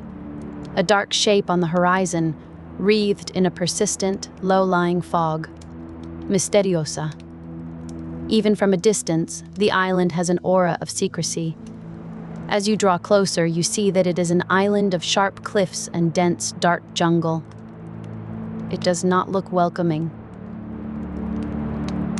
You find a place to anchor, a small, protected bay where the cliffs are not so sheer. You row ashore in a small longboat, the oars dipping into the placid gray water. The fog is thick here, muffling sound and reducing visibility. The air is cooler, carrying the scent of wet stone and decaying vegetation. It feels different from the last island, older, more secretive. As your boat scrapes against the black sand of the beach, you step out, your boots sinking slightly. The island is silent, eerily so. There are no birds calling, no insects humming. Just the gentle wash of the waves on the shore behind you and the soft dripping of condensation from the trees that loom out of the mist. Your map fragment leads you away from the beach, up a narrow, winding path that cuts into the cliffs. The path is slick with moss, and you have to move carefully. The fog swirls around you, sometimes so thick you can barely see the path 5 feet ahead. It is like walking through a dream. The shapes of the rocks and trees are indistinct, like watercolor paintings left out in the rain. The path leads you to the mouth of a cave. It is not a large opening, just a dark slash in the rock face, partially hidden by hanging vines. A cool, damp air breathes out of it, carrying the earthy smell of a place that has not seen the sun in a very long time. You light a torch, the flame sputtering to life, casting a small, warm circle of light that pushes back against the oppressive gray and black of your surroundings. You step inside. The cave system is a labyrinth. The torchlight flickers across incredible formations. Stalactites hang from the ceiling like stone icicles. Stalagmites rise from the floor to meet them. In some places, they have joined to form great, gnarled columns that look like the petrified legs of giants. The only sound is the echo of your own footsteps and the steady plink, plink, plink of water dripping from the ceiling into still, dark pools on the cave floor. You follow the winding passage deeper into the earth. The air grows cooler, the silence more profound. You feel a sense of immense pressure, the weight of the entire island above you. It is not a frightening feeling, but a grounding one. A reminder of the sheer power and permanence of the earth. Finally, the narrow passage opens into a vast circular chamber. It is so large that your torchlight cannot reach the far walls or the ceiling high above. In the center of this cavern, illuminated by a faint, natural light filtering down from a fissure in the roof, stands the second stela. It is in much better condition than the first, protected from the wind and rain. The carvings are sharp, clear. This one seems to depict astronomical charts, complex spirals and circles that map the movements of the moon and planets. It is a testament to a people obsessed with time, with cycles, with the grand cosmic dance. You hold your torch aloft, studying the stone. This puzzle is different. It is not about aligning with the landscape outside, but with the chamber itself. There are carved symbols on the stela, and you see their counterparts etched into the walls of the cavern, almost hidden in the shadows. It's a game of light and shadow. You move your torch, casting its light onto the cavern walls. As the light falls on one of the symbols, it seems to glow for a moment, and you hear a faint, low hum, more a vibration you feel in your chest than a sound you hear with your ears. You move the light from symbol to symbol in the sequence depicted on the stela. It is a slow, methodical process, a ritual. With each correct symbol, the humming grows stronger, the air in the chamber vibrating with a strange energy. It feels ancient, powerful. When you illuminate the final symbol, the vibration reaches a crescendo, and then, suddenly, silence. For a moment, nothing happens. You stand in the vast, dark chamber, your torch, the only point of light in the sea of blackness. Then you hear it. A low, grinding noise. A section of the floor near the stela begins to descend, revealing a hidden staircase leading down, even deeper into the earth. You walk to the edge and peer down. The air that rises from the opening is cold, and smells of dust and absolute stillness. You descend the stone steps, your torch held out before you. The stairs end in a small, perfectly square room. It is a tomb, or a vault. In the center of the room, on a simple stone pedestal, lies the second key. This one is carved from a different type of stone, a dark, volcanic rock. You pick it up. It is cold, heavy, and it seems to absorb the light from your torch. You have what you came for, but you linger for a moment in the deep chamber. This place feels sacred.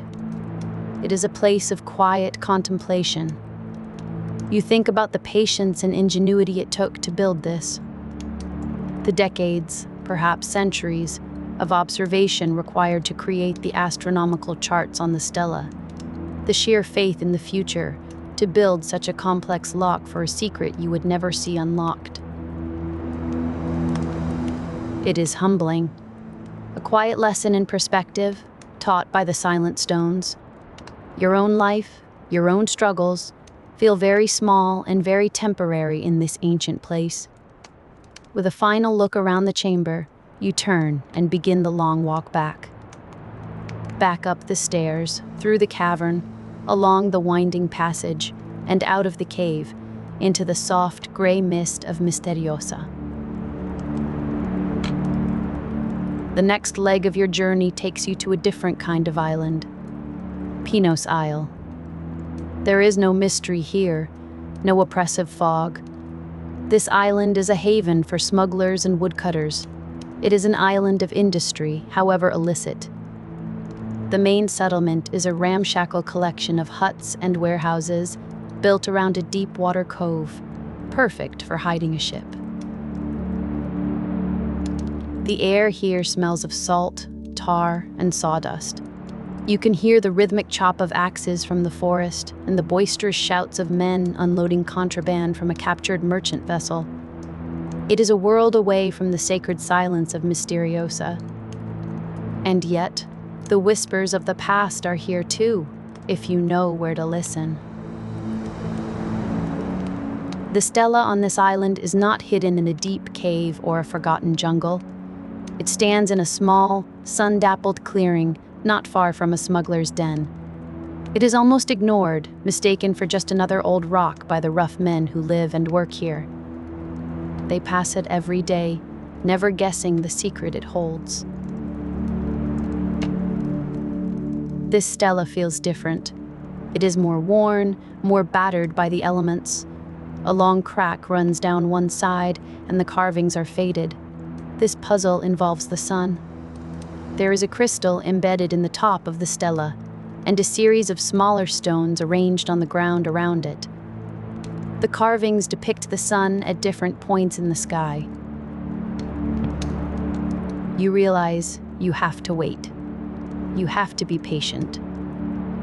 You sit on a fallen log near the stela, and you watch as the sun arcs across the sky. The sounds of the smuggler's camp are a distant backdrop to your quiet vigil. You watch the light move through the trees, the shadows shifting and stretching. It forces you to slow down, to match your rhythm to the rhythm of the day. As the sun begins to set, the light becomes golden, soft. At a precise moment, just before it dips below the horizon, a beam of light strikes the crystal on the stela. The crystal refracts the light, sending a single, brilliant beam onto one of the stones on the ground. A pattern is revealed. You have to move quickly now, rotating the other stones to match the pattern, to channel the light from one to the next. It feels like a conversation with the sky, a collaboration with the sun itself. When the final stone is in place, the beam of light is channeled into a small hole at the base of the stela. There is a soft click, and a hidden drawer slides open, revealing the third key. This one is made of a type of jade, smooth and cool to the touch, its green color a beautiful contrast to the gray stone of the stela. Each puzzle is a lesson. The first was about seeing, about aligning your perspective with the past. The second was about listening, about feeling the vibrations of the earth. This one was about patience, about waiting for the perfect moment, about working in harmony with the natural world. The Mayans were not just engineers and astronomers. They were poets, and these stelae are their verses, written in stone and light. You take the key and leave the clearing, melting back into the trees just as a group of smugglers walks past, their voices loud, and their minds on rum and coin. They do not even glance at the ancient monument.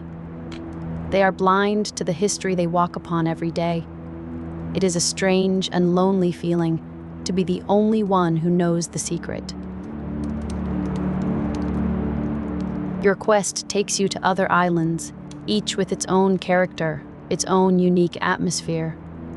You visit the jagged volcanic cliffs of the Cayman Islands, where the stela is perched precariously on a cliff edge, overlooking a churning sea. The wind here is relentless, a constant, roaring presence. Solving the puzzle requires you to shelter from the wind, to find a place of stillness in the midst of the chaos. You travel to the swampland of Isla Providencia. Here, the air is thick with the buzz of mosquitoes and the smell of stagnant water and rich, decaying life. The stela is half sunk in the mud, surrounded by the gnarled roots of mangrove trees. You have to wade through murky, knee-deep water, feeling for the solution with your hands, as crocodiles watch you with unblinking, ancient eyes from the nearby banks. Each location presents a new challenge, a new environment to understand and adapt to. Each key you collect feels like a victory, not of conquest, but of understanding. You are not forcing the secrets from the world. You are learning to listen to what it is trying to tell you. With 4 keys collected, you know you are drawing close to the end. The final piece of the puzzle, the location where these keys must be used, is revealed. It is a place you have been to before, but you have never seen it in this light. The ancient Mayan ruins of Tulum.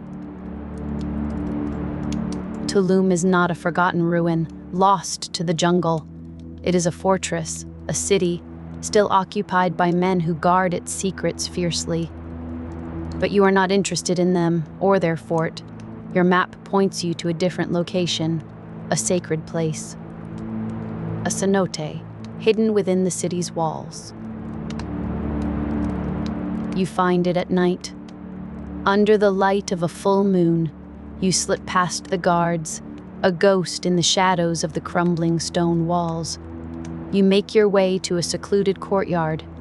In the center is a dark, gaping hole in the earth, the entrance to the cenote. A cenote is a natural pit, a sinkhole, resulting from the collapse of limestone bedrock that exposes the groundwater underneath. To the Mayans, they were not just sources of water. They were sacred portals to the underworld, places of ritual and sacrifice. The air that rises from this one is cool and smells of clean, fresh water and damp stone. You take a deep breath and dive.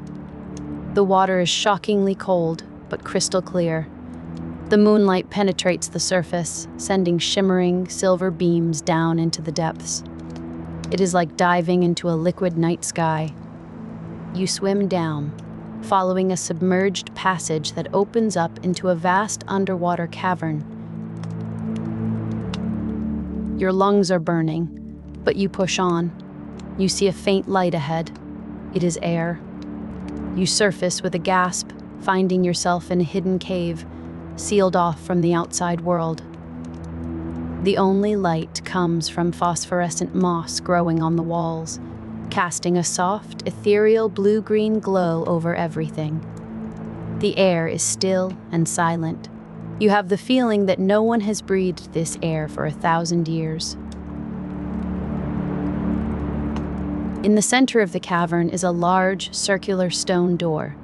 It is covered in Mayan glyphs, more intricate and detailed than any you have seen on the stele. Around the edge of the door are 5 keyholes. You now have all 5 keys. One by one, you place them in the locks. The stone from the jungle, the dark volcanic rock from the cave, the green jade from the smuggler's isle, the sea-worn pebble from the cliffs, and the smooth river stone from the swamp. Each key slides into place with a satisfying click. When the 5th and final key is inserted, there is a deep, resonant hum. The glyphs on the door begin to glow with a soft, white light. You can feel a vibration through the stone floor beneath your feet. It is not the raw power of an earthquake, but the finely tuned resonance of some ancient, forgotten technology. With a slow, grinding protest of stone on stone, the great circular door begins to retract into the wall. It reveals not a dark passage, but a brightly lit chamber. The light is warm, golden, and it does not seem to come from any discernible source. It is just there, filling the space. You step across the threshold, your eyes adjusting to the brightness. You are in a perfectly preserved Mayan observatory. The walls are lined with intricate carvings of constellations and celestial events. In the center of the room, on a raised stone dais, is what you have been searching for all this time. It is in suit of armor, but it is unlike any armor you have ever seen. It is not made of steel or iron. It appears to be crafted from a strange, lightweight metal interwoven with fabric and leather, adorned with the feathers of a quetzal bird, and inlaid with jade and obsidian. It is both a work of art and a piece of advanced technology. You approach it slowly, reverently. You can see faint lines of light pulsing beneath the surface of the metal, like veins carrying a slow, golden energy. This is not Mayan technology. This is something far, far older. This is a relic of the first civilization. The Isu. The so-called gods who created humanity, who left these artifacts behind like breadcrumbs for their children to follow. The Mayans did not build this armor. They found it. They revered it. They built this entire elaborate system of locks and keys, this pilgrimage across the Caribbean, to protect it. To ensure that only someone with the right skills, the right patience, the right mind, could ever reach it. You reach out and touch the breastplate. It is warm, and it seems to hum with a faint energy against your fingertips. This armor was designed to deflect projectiles, to turn aside a bullet with a shimmering field of energy. It is science so advanced, it appears as magic, a piece of a forgotten golden age. You stand there for a long time in the warm, silent chamber. The quest is over. The treasure is found. But it does not feel like an ending. It feels like a beginning, the beginning of a new understanding. You have walked in the footsteps of a lost civilization, solved their puzzles, and earned their most sacred trust. The armor is more than just protection. It is a symbol of connection. It connects the distant, godlike past of the Isu, the rich, vibrant history of the Mayans, and your own fleeting moment in the present. All three cultures, separated by millennia, are connected in this one room by this one object. There is no sense of triumph, no feeling of plunder, only a deep and abiding sense of peace and of awe. The outside world of pirates and empires, of gold and glory, seems very far away and very, very small. Here, in this hidden place, you have touched something eternal. The soft, golden light of the chamber seems to wash away your weariness. The cool, still air calms your mind. You have listened to the whispering stones, and they have led you to the heart of a great and beautiful mystery. And now, in the silence, you can rest. And so, you find a way out. Not through a sudden burst of energy, but through a weary, determined effort. Pushing aside a loose stone, squeezing through a fissure in the rock that the collapsing structure has mercifully opened. You emerge, not into triumph, but into the quiet, humid embrace of the jungle evening. The air is thick with the scent of damp earth and night-blooming flowers, a welcome change from the sterile, ancient dust of the observatory. You lean against a vast, moss-covered tree, your breath coming in slow, deep waves. The adrenaline fades, leaving behind a profound stillness, an exhaustion that feels heavier than simple physical fatigue. It is the weight of knowledge, the weight of what you have seen. The images from the skull flicker behind your closed eyes. The face of the governor, seen through his own eyes. The world from his perspective. It wasn't just a map or a spyglass. It was something far more intimate. A violation of the very last sanctuary a person has, their own point of view. There is no anger towards Roberts, not now, just a tired understanding. You sought treasure, and he sought a weapon. Both of you were looking for power, just of different kinds. He saw the observatory as a key to unlock the world's vaults, to control kings and empires from the shadows. You, however, saw its true nature, a profound and dangerous truth that the Isu, the ones who came before, had left behind. a truth that humanity was clearly not ready for. You think back to the stones, the stelae, the intricate carvings of animals and symbols. They were not just puzzles to be solved. They were tests. They were rewards. Each one was a question asked of the seeker. Are you patient enough? Are you observant enough? Are you worthy of what lies at the journey's end? The Mayan assassins who left them were not just hiding a secret. They were protecting the world from it. They understood, perhaps better than anyone, that some doors should never be opened. The journey back to the coast is a quiet one. You move through the twilight jungle, the canopy above filtering the last rays of the sun into soft green-gold columns of light. The sounds of the day creatures are giving way to the chorus of the night. The chirping of crickets, the low call of a hidden bird. Each step on the soft earth feels like a step away from that ancient, terrible place, a step back towards a simpler world, a world of wind, water, and sail. And then you see it, through a break in the trees, the familiar, comforting shape of the jackdaw, riding at anchor in a secluded cove. Her lanterns are being lit, casting warm, golden pools of light onto the deck and the calm, dark water. She looks like a refuge, a piece of your own world, waiting patiently to carry you away from the impossible secrets of this island. The solid, living wood of her hull feels like an antidote to the cold, dead stone you have just left behind. Stepping back on deck, you feel the gentle sway of the ship beneath your feet. It is a rhythm you know better than your own heartbeat. The salty air fills your lungs. The creak of the rigging is a familiar, soothing song. You say nothing to your crew of what you have found. How could you? What words could possibly explain the crystal skull, the shimmering phantoms, the feeling of looking out from another person's soul? The secret settles deep inside you, a silent, heavy pearl. As the jackdaw weighs anchor and slips out into the open sea, you stand at the stern, watching the dark mass of the island recede into the moonlit haze.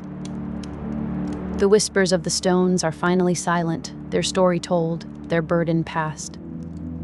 The vast, starry sky opens up above you, and the gentle rocking of the waves becomes the only thing that matters. A cradle of wood and water, carrying you away from ancient mysteries and into the peaceful oblivion of a deep and dreamless sleep. The story is over. Now, there is only rest. Close your eyes. Settle in. Let the weight of the day fall away from your shoulders.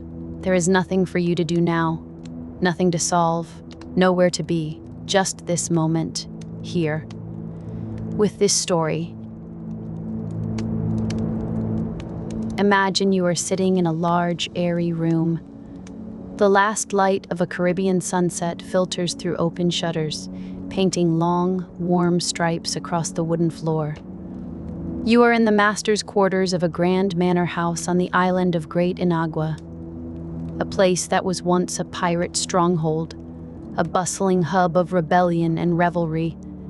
But the sounds of shouting and cannon fire are long gone. They are ghosts, echoes in the wood. Now, the only sounds are the gentle rustle of palm fronds in the evening breeze and the distant, rhythmic sigh of the ocean against the shore. The air is warm and smells of salt, wild orchids, and old paper. A faint scent of spiced rum lingers in the corners of the room, a memory clinging to the air itself. You are sitting at a heavy desk made of dark, polished mahogany. The wood is cool and smooth beneath your forearms.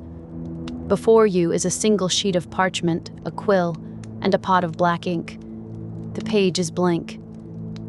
For the first time in a long time, the future is as blank as this page.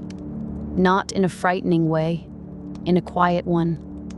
The adventures are over. The gold has been counted, spent, or lost. The enemies are defeated, or have simply faded away. And the friends are gone. This is the story of what comes after the storm. It is not a tale of grand battles or buried treasure. It is a story about the quiet tide that follows the hurricane. A story of a man who had everything and nothing all at once. A pirate who sought freedom and found fame, who sought gold and found grief, and who now, in the stillness of this twilight room, begins to search for one last thing: redemption. You are Edward Kenway, and you are finally ready to go home. The ghosts are always loudest in the quiet. In this grand, empty house, they have plenty of room to roam. You can almost see them, standing in the doorways, leaning against the walls, a wry smile on a spectral face, a ghostly laugh carried on the breeze. Your gaze drifts from the blank page to the window. Outside, the stars are beginning to appear in a sky of deep indigo. You remember nights like this in Nassau, the air thick with roasting pork and cheap ale. The sound of 100 conversations, arguments, and sea shanties, all blending into a single, chaotic symphony of life. It was a glorious, filthy, wonderful mess. You remember Thatch? Edward Thatch.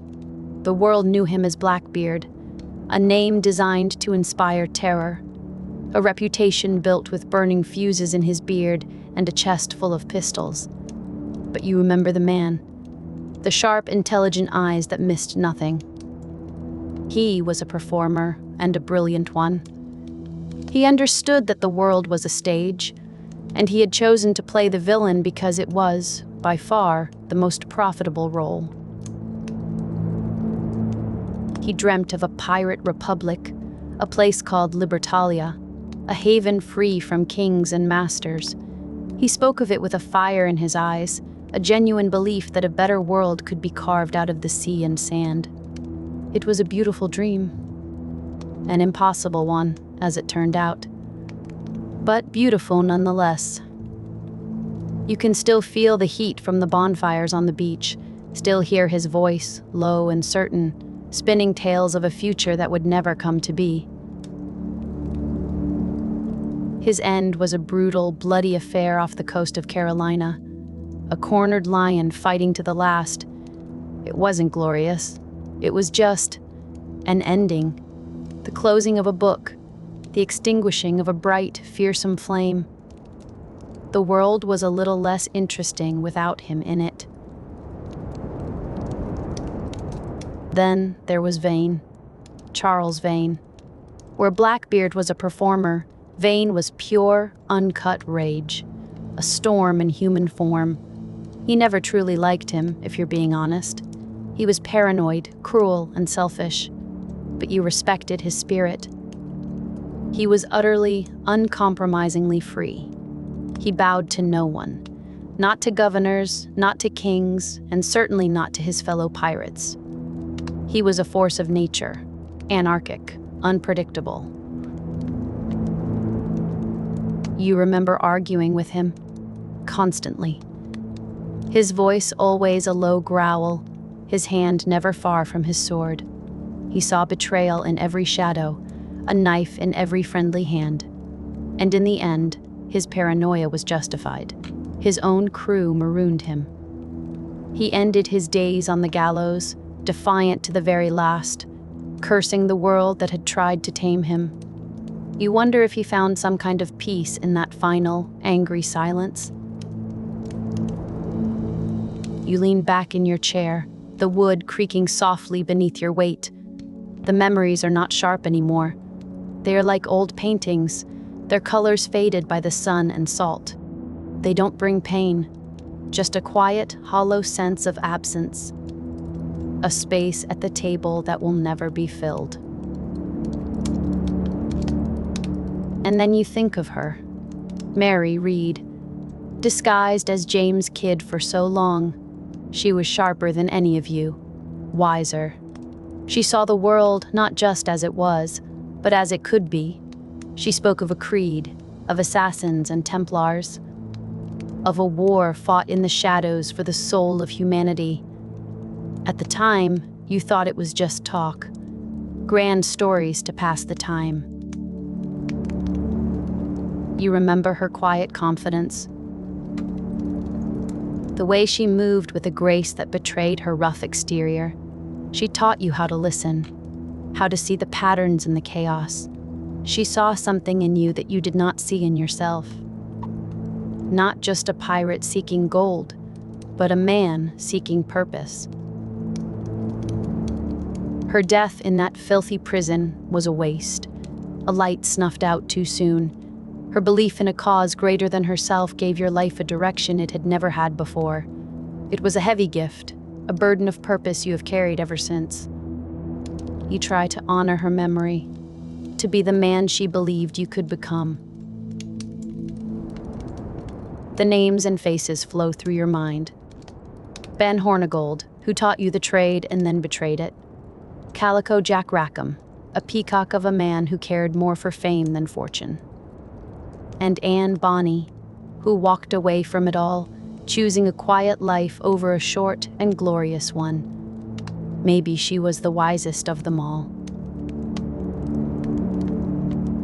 They were your family, a dysfunctional, dangerous, and loyal family, bound together not by blood, but by a shared dream of a life lived on their own terms, a life outside the suffocating grip of empire and expectation, the Republic of Pirates in Nassau. It lasted for such a short time, a brief, shining moment, like a firework in the night sky, a spectacular burst of color and light, and then darkness, and the slow, drifting fall of embers. You pick up the quill. The tip hovers over the parchment.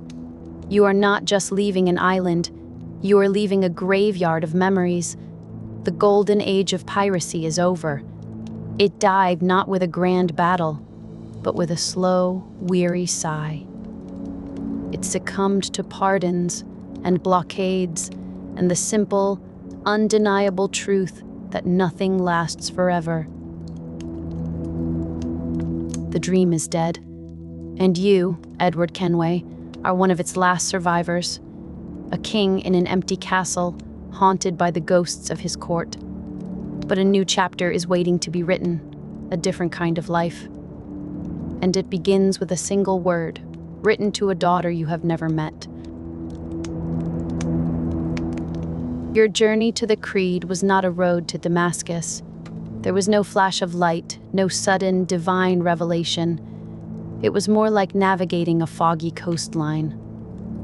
A slow, cautious process of finding your way, landmark by landmark, through a haze of doubt and grief. After the fall of Nassau, after the loss of Mary, you found yourself adrift, not on the sea, but in your own soul. The gold in your coffers felt cold and meaningless. The jackdaw, once a symbol of your freedom, now felt like a gilded cage. You were a captain with no destination. You traveled to Tulum, the assassin hideout, tucked away in the dense green heart of the jungle. It was a world away from the noise and squalor of the pirate dens you knew. Here, there was a quiet purpose, a sense of history that stretched back for centuries. Imagine you are there now, standing on the crumbling stone of a Mayan temple, looking out over a canopy of endless green. The air is heavy, humid, and alive with the chittering of insects and the calls of unseen birds. You know that feeling when you walk into a very old building and the silence has weight? It's like that here, a place where the concerns of men seem small and fleeting. You sit for hours with Tabai, the mentor of the Caribbean assassins. He is an old man, his face a map of wrinkles, his eyes holding a deep, patient wisdom. He does not preach to you. He does not try to convert you. He simply talks to you as an equal, man to man. He asks you about freedom. You, who have spent your life chasing it, you tell him of the sea, of the wind in the sails, of the thrill of being accountable to no one. He listens patiently, a small smile playing on his lips. Then he speaks of his own idea of freedom. Not the freedom to do whatever you want, but the freedom to do what is right. The freedom from the tyranny of your own greed. The freedom from the chains of your own ego.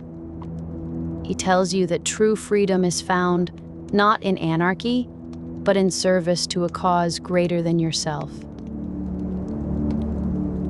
Nothing is true, he says, his voice a low, gentle rasp. It is a realization of the fact that the foundations of society are fragile and that we must be the shepherds of our own civilization.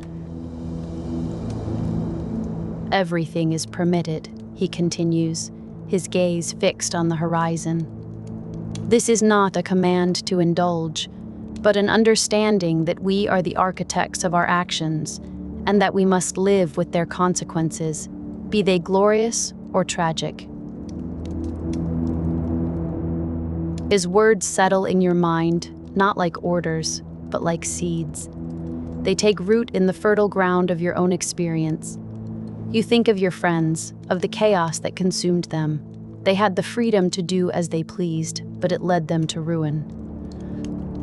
They were masters of their own ships, but slaves to their own impulses. You begin to see the creed, not as a set of rules, but as a philosophy, a way of navigating the complexities of the world. It doesn't offer easy answers.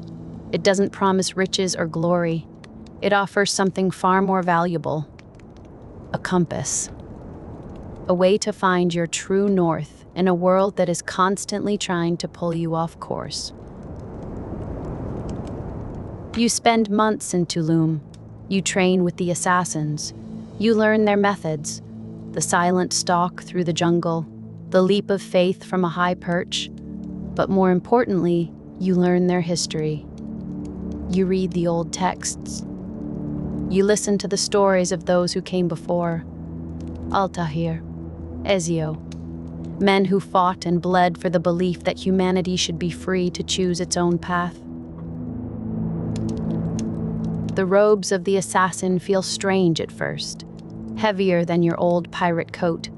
They carry the weight of centuries of struggle, but they also feel right. A uniform of purpose, a declaration of where you stand. One evening, Atabai gives you a small, sealed box. It contains the robes of Duncan Walpole, the traitorous assassin whose identity you stole all that time ago. It feels like a lifetime ago. You were a different man then, a boy chasing a fool's dream. You wear his robes, Atabai says, but you have given them a new meaning. You have honored the creed, even when you did not know it. Your path was crooked, but it has led you here, home. And you realize he is right. For all your wandering, for all your searching, you were always on this path. Every choice, every mistake, every loss, it was all leading you to this moment of clarity. Standing here, in the heart of the jungle, you are no longer just a pirate, no longer just a captain. You are an assassin. And you understand, finally, what that means. It means you have a part to play in the grand, secret story of the world. It is a heavy responsibility, but it is a comfort, too. It is the anchor you have been searching for. The purpose that gives meaning to all the pain that came before. You dip the quill into the ink. The black liquid clings to the nib, a perfect, glistening drop. It is time. Time to build a bridge across the ocean. a bridge of words to the daughter you have never known. You begin to write. My dearest Jenny. The words feel clumsy at first. How do you explain a life like yours to a child? How do you describe the roar of a cannon, the taste of salt spray, the terrible beauty of a ship on fire against a night sky? You decide not to tell her of the violence. Not yet. She will learn of the world's harshness soon enough. Instead, you tell her of the wonder. You write about the jackdaw. You describe her not as a weapon, but as your home, your closest companion. You tell her of the feel of the helm in your hands, the way the ship seems to come alive beneath your feet, responding to your every touch. You describe the creak and groan of the timbers, a language you came to understand as intimately as your own heartbeat. You tell her of the sea, that endless, shifting canvas of blue and green. You describe the flat, glassy calm of the doldrums, where the water is so still you can see your own reflection perfectly. And you tell her of the storms, of waves the size of mountains, of the sky turning black as ink, of the terrifying, exhilarating dance with the power of nature. You try to explain the feeling of surviving such a storm, the quiet dawn that follows, the sense of being washed clean, of being given a new day. You write about the islands, the white sand beaches that stretch for miles, so bright they hurt your eyes, the lush green jungles teeming with life, the hidden coves and secret lagoons where the water is a shade of turquoise you never knew existed. You describe the taste of fresh mango, the scent of night-blooming jasmine, the sound of 1,000 tiny tree frogs singing you to sleep. This first letter is a travelogue of the soul. It is a map of the beautiful places your memory has chosen to keep safe. You want her to see the world as you have seen it, not as a place of kings and countries, but as a vast, wild, and beautiful wilderness. You want her to know the man who loved these things before she learns of the pirate who took them. You fold the letter, seal it with wax, and send it with a trusted captain. And then you wait. The days and weeks stretch on. You continue your work for the assassins, but your thoughts are always across the ocean. You wonder if she has received it, if she can read your messy handwriting, if she even cares. A second letter follows the first. This one is harder to write. This is the letter of confession. You sit at your desk for long nights, staring at the blank page, the ghosts of your past swirling around you. How do you explain your greed, your selfishness, the choices that led to the death of her mother? You write with a stark, painful honesty. You do not make excuses. You tell her of a young man from Wales, desperate to prove himself, who saw the world as a treasure chest to be plundered. You tell her how that hunger for gold blinded you to the real treasures you already had. A good wife, a coming child, a simple life of peace. You write of your regrets, not with self-pity, but with a quiet, weary acceptance. Regret, you explain, is a heavy anchor. It can hold you in one place forever, drowning you in the past. Or you can learn to haul it up, to accept its weight and use it to hold you steady in the currents of the present. You tell her that you are not the same man who left England all those years ago. The sea has a way of stripping a man down to his essence. It has scoured you clean of your youthful arrogance. The losses you have endured have taught you a humility you never could have learned otherwise. You end the letter with a simple, heartfelt hope. You hope that she can find it in her heart to forgive you, not for your sake, but for hers.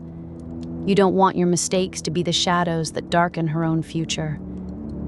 You want her to be free of the legacy of her father's failures. It is the most difficult letter you have ever written. Laying your soul bare on the page, you feel exposed, vulnerable, but also lighter, as if speaking the truth has lifted a great weight from your chest. The final letter is a promise. It is short and to the point. You tell her that your time in the West Indies is at an end, that you have sold the manor at Great Inagua, that you have made provisions for your friends in the Assassin Brotherhood, and that you are coming home. I will not ask for your love or your respect, you write. I know that those are things that must be earned. I ask only for a chance to be your father, to teach you what I have learned, to protect you, to give you the life of comfort and security that I threw away for myself. I have one last voyage to make, the letter concludes, the journey home. I hope, with all my heart, that you will be there at the end of it. You stand on the docks of Great Inagua for the last time. The jackdaw is gone, sold to a new captain. It was a strange feeling, watching her sails disappear over the horizon, like saying goodbye to a part of yourself. But it was a necessary farewell. That life is over. You board a passenger ship bound for London. It feels strange to be a passenger, to cede control of your own journey to another. But it is a relief too. For the first time in years, you are not the one responsible. You can simply stand at the rail, feel the familiar motion of the waves, and watch the Caribbean islands fade into the past, one by one, until there is only the vast open ocean ahead. London. The city greets you not with a warm embrace, but with a damp, gray chill that seeps into your bones. After years in the vibrant, sun-drenched Caribbean, London feels like a world drained of color. The sky is a perpetual sheet of pewter. The buildings are smudged with soot. The Thames is a sluggish, brown serpent winding its way through a maze of stone and brick. Imagine you are walking these streets. The noise is different here. Not the riotous song of a pirate town, but a constant low roar. The clatter of iron-shod wheels on cobblestones, the shouts of vendors, the distant clang of a blacksmith's hammer. The air smells of coal smoke, river mud, and damp wool. It is the smell of industry, of empire.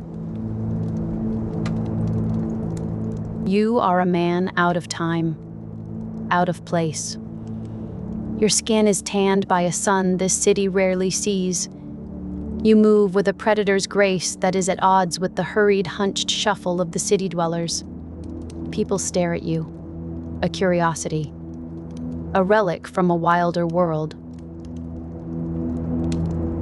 You purchase a house in Queen Anne Square, a fine, respectable townhouse with tall windows and a polished black door.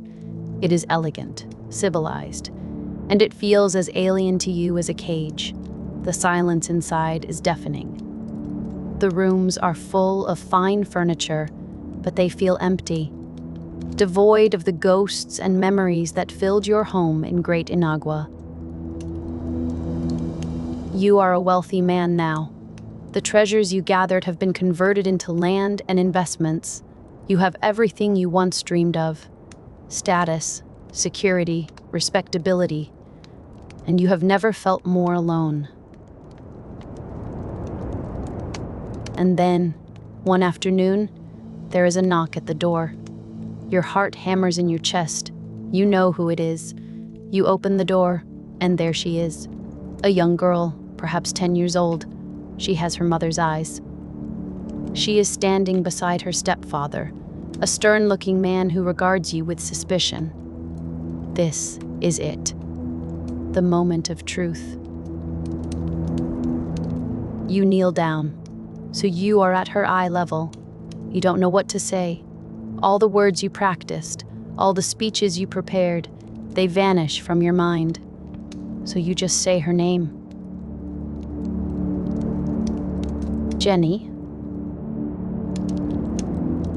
She looks at you, her expression unreadable. She is sizing you up.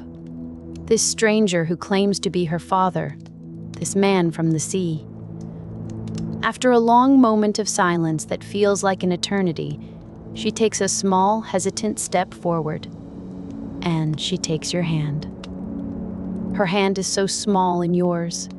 It is a fragile, tentative connection, but it is a beginning, a tiny seed of hope planted in the cold ground of this new life. Life finds a new rhythm, a slower, quieter tempo. You become a father. You learn the strange, new language of parenthood. Bedtime stories, scraped knees, patient answers to endless questions. You walk with Jenny in the green parks of London, a poor substitute for the jungles you once roamed, but beautiful in their own manicured way. You teach her about the stars, the same stars you once used to navigate the open ocean. You also continue your work as an assassin.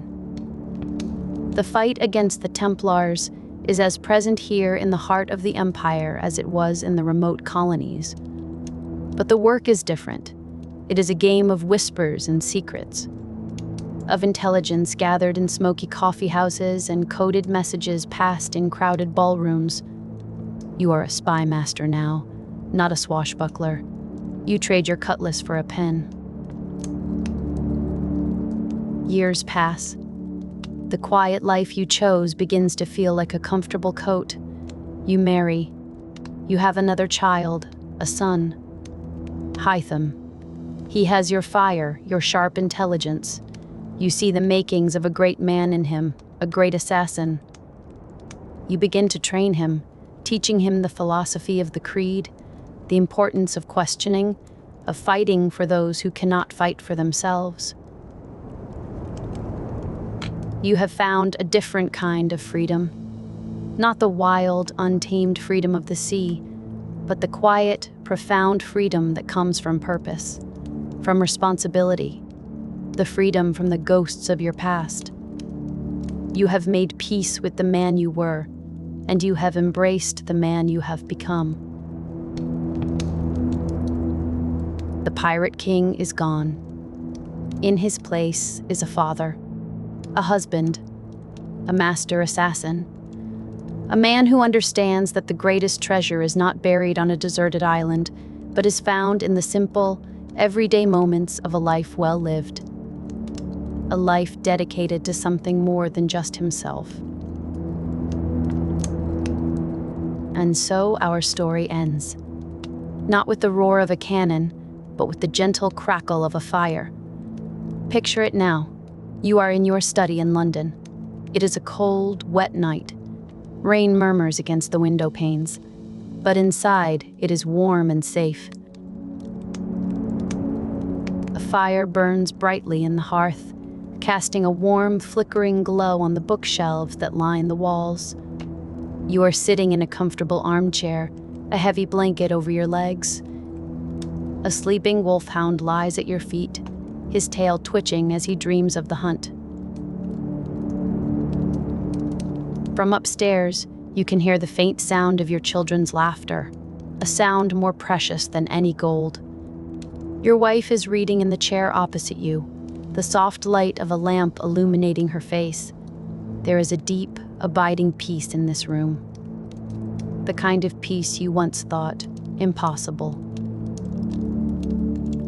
The tide of your life has finally come in. The long voyage is over. You have found your safe harbor. The storms of your youth are now just stories you tell your son. Fables of a wilder time, a wilder man. You have navigated the treacherous waters of your own heart and found your way home. So rest now. Let the gentle warmth of the fire soothe you. Let the soft sound of the rain carry you away. Your own adventures are over for today. There is a safe harbor waiting for you too, in the quiet, peaceful waters of sleep. Good night. The study around you is a sanctuary of quiet dignity, a world away from the sun-bleached decks and raucous taverns of your youth. The air is cool and smells of old paper, leather bindings, and the faint, sweet scent of pipe tobacco from earlier in the evening. Your journal lies open before you, the ink still drying on the last line you wrote. You were writing about your friends, about Thatch and Mary and Hornigold, names that now feel like echoes from someone else's life. You realize that you have outlived them all. A strange and hollow victory. You dip the quill again, the soft scratch on the parchment, the only sound in the room. You try to explain the allure of the sea, the pull of that endless blue horizon. You write of the freedom, but also of the cage it became. A cycle of plunder and escape that offered no lasting peace. You recall the weight of gold in your hands, how heavy it felt compared to the weight of your daughter's hand when she takes yours for a walk in the gardens. You write that a man's treasure is not a constant thing. It changes as he does. Your thoughts turn to your son, to Hytham. Earlier today, you were sparring in the garden. The click and slide of training swords filled the crisp autumn air. You see such focus in his eyes, such a fierce and brilliant spark. He has your fire, but it is tempered with a discipline you never possessed at his age. There is pride in your chest, a warmth that spreads through you, but it is tinged with a deep, unspoken worry. You are teaching him how to fight, how to survive in a world of shadows, but you have not yet told him of the war that is fought within them. How could you explain it? How could you tell a boy with such a clear sense of right and wrong about the gray ambiguities of the creed and the order? You have seen good men on both sides and terrible men on both sides.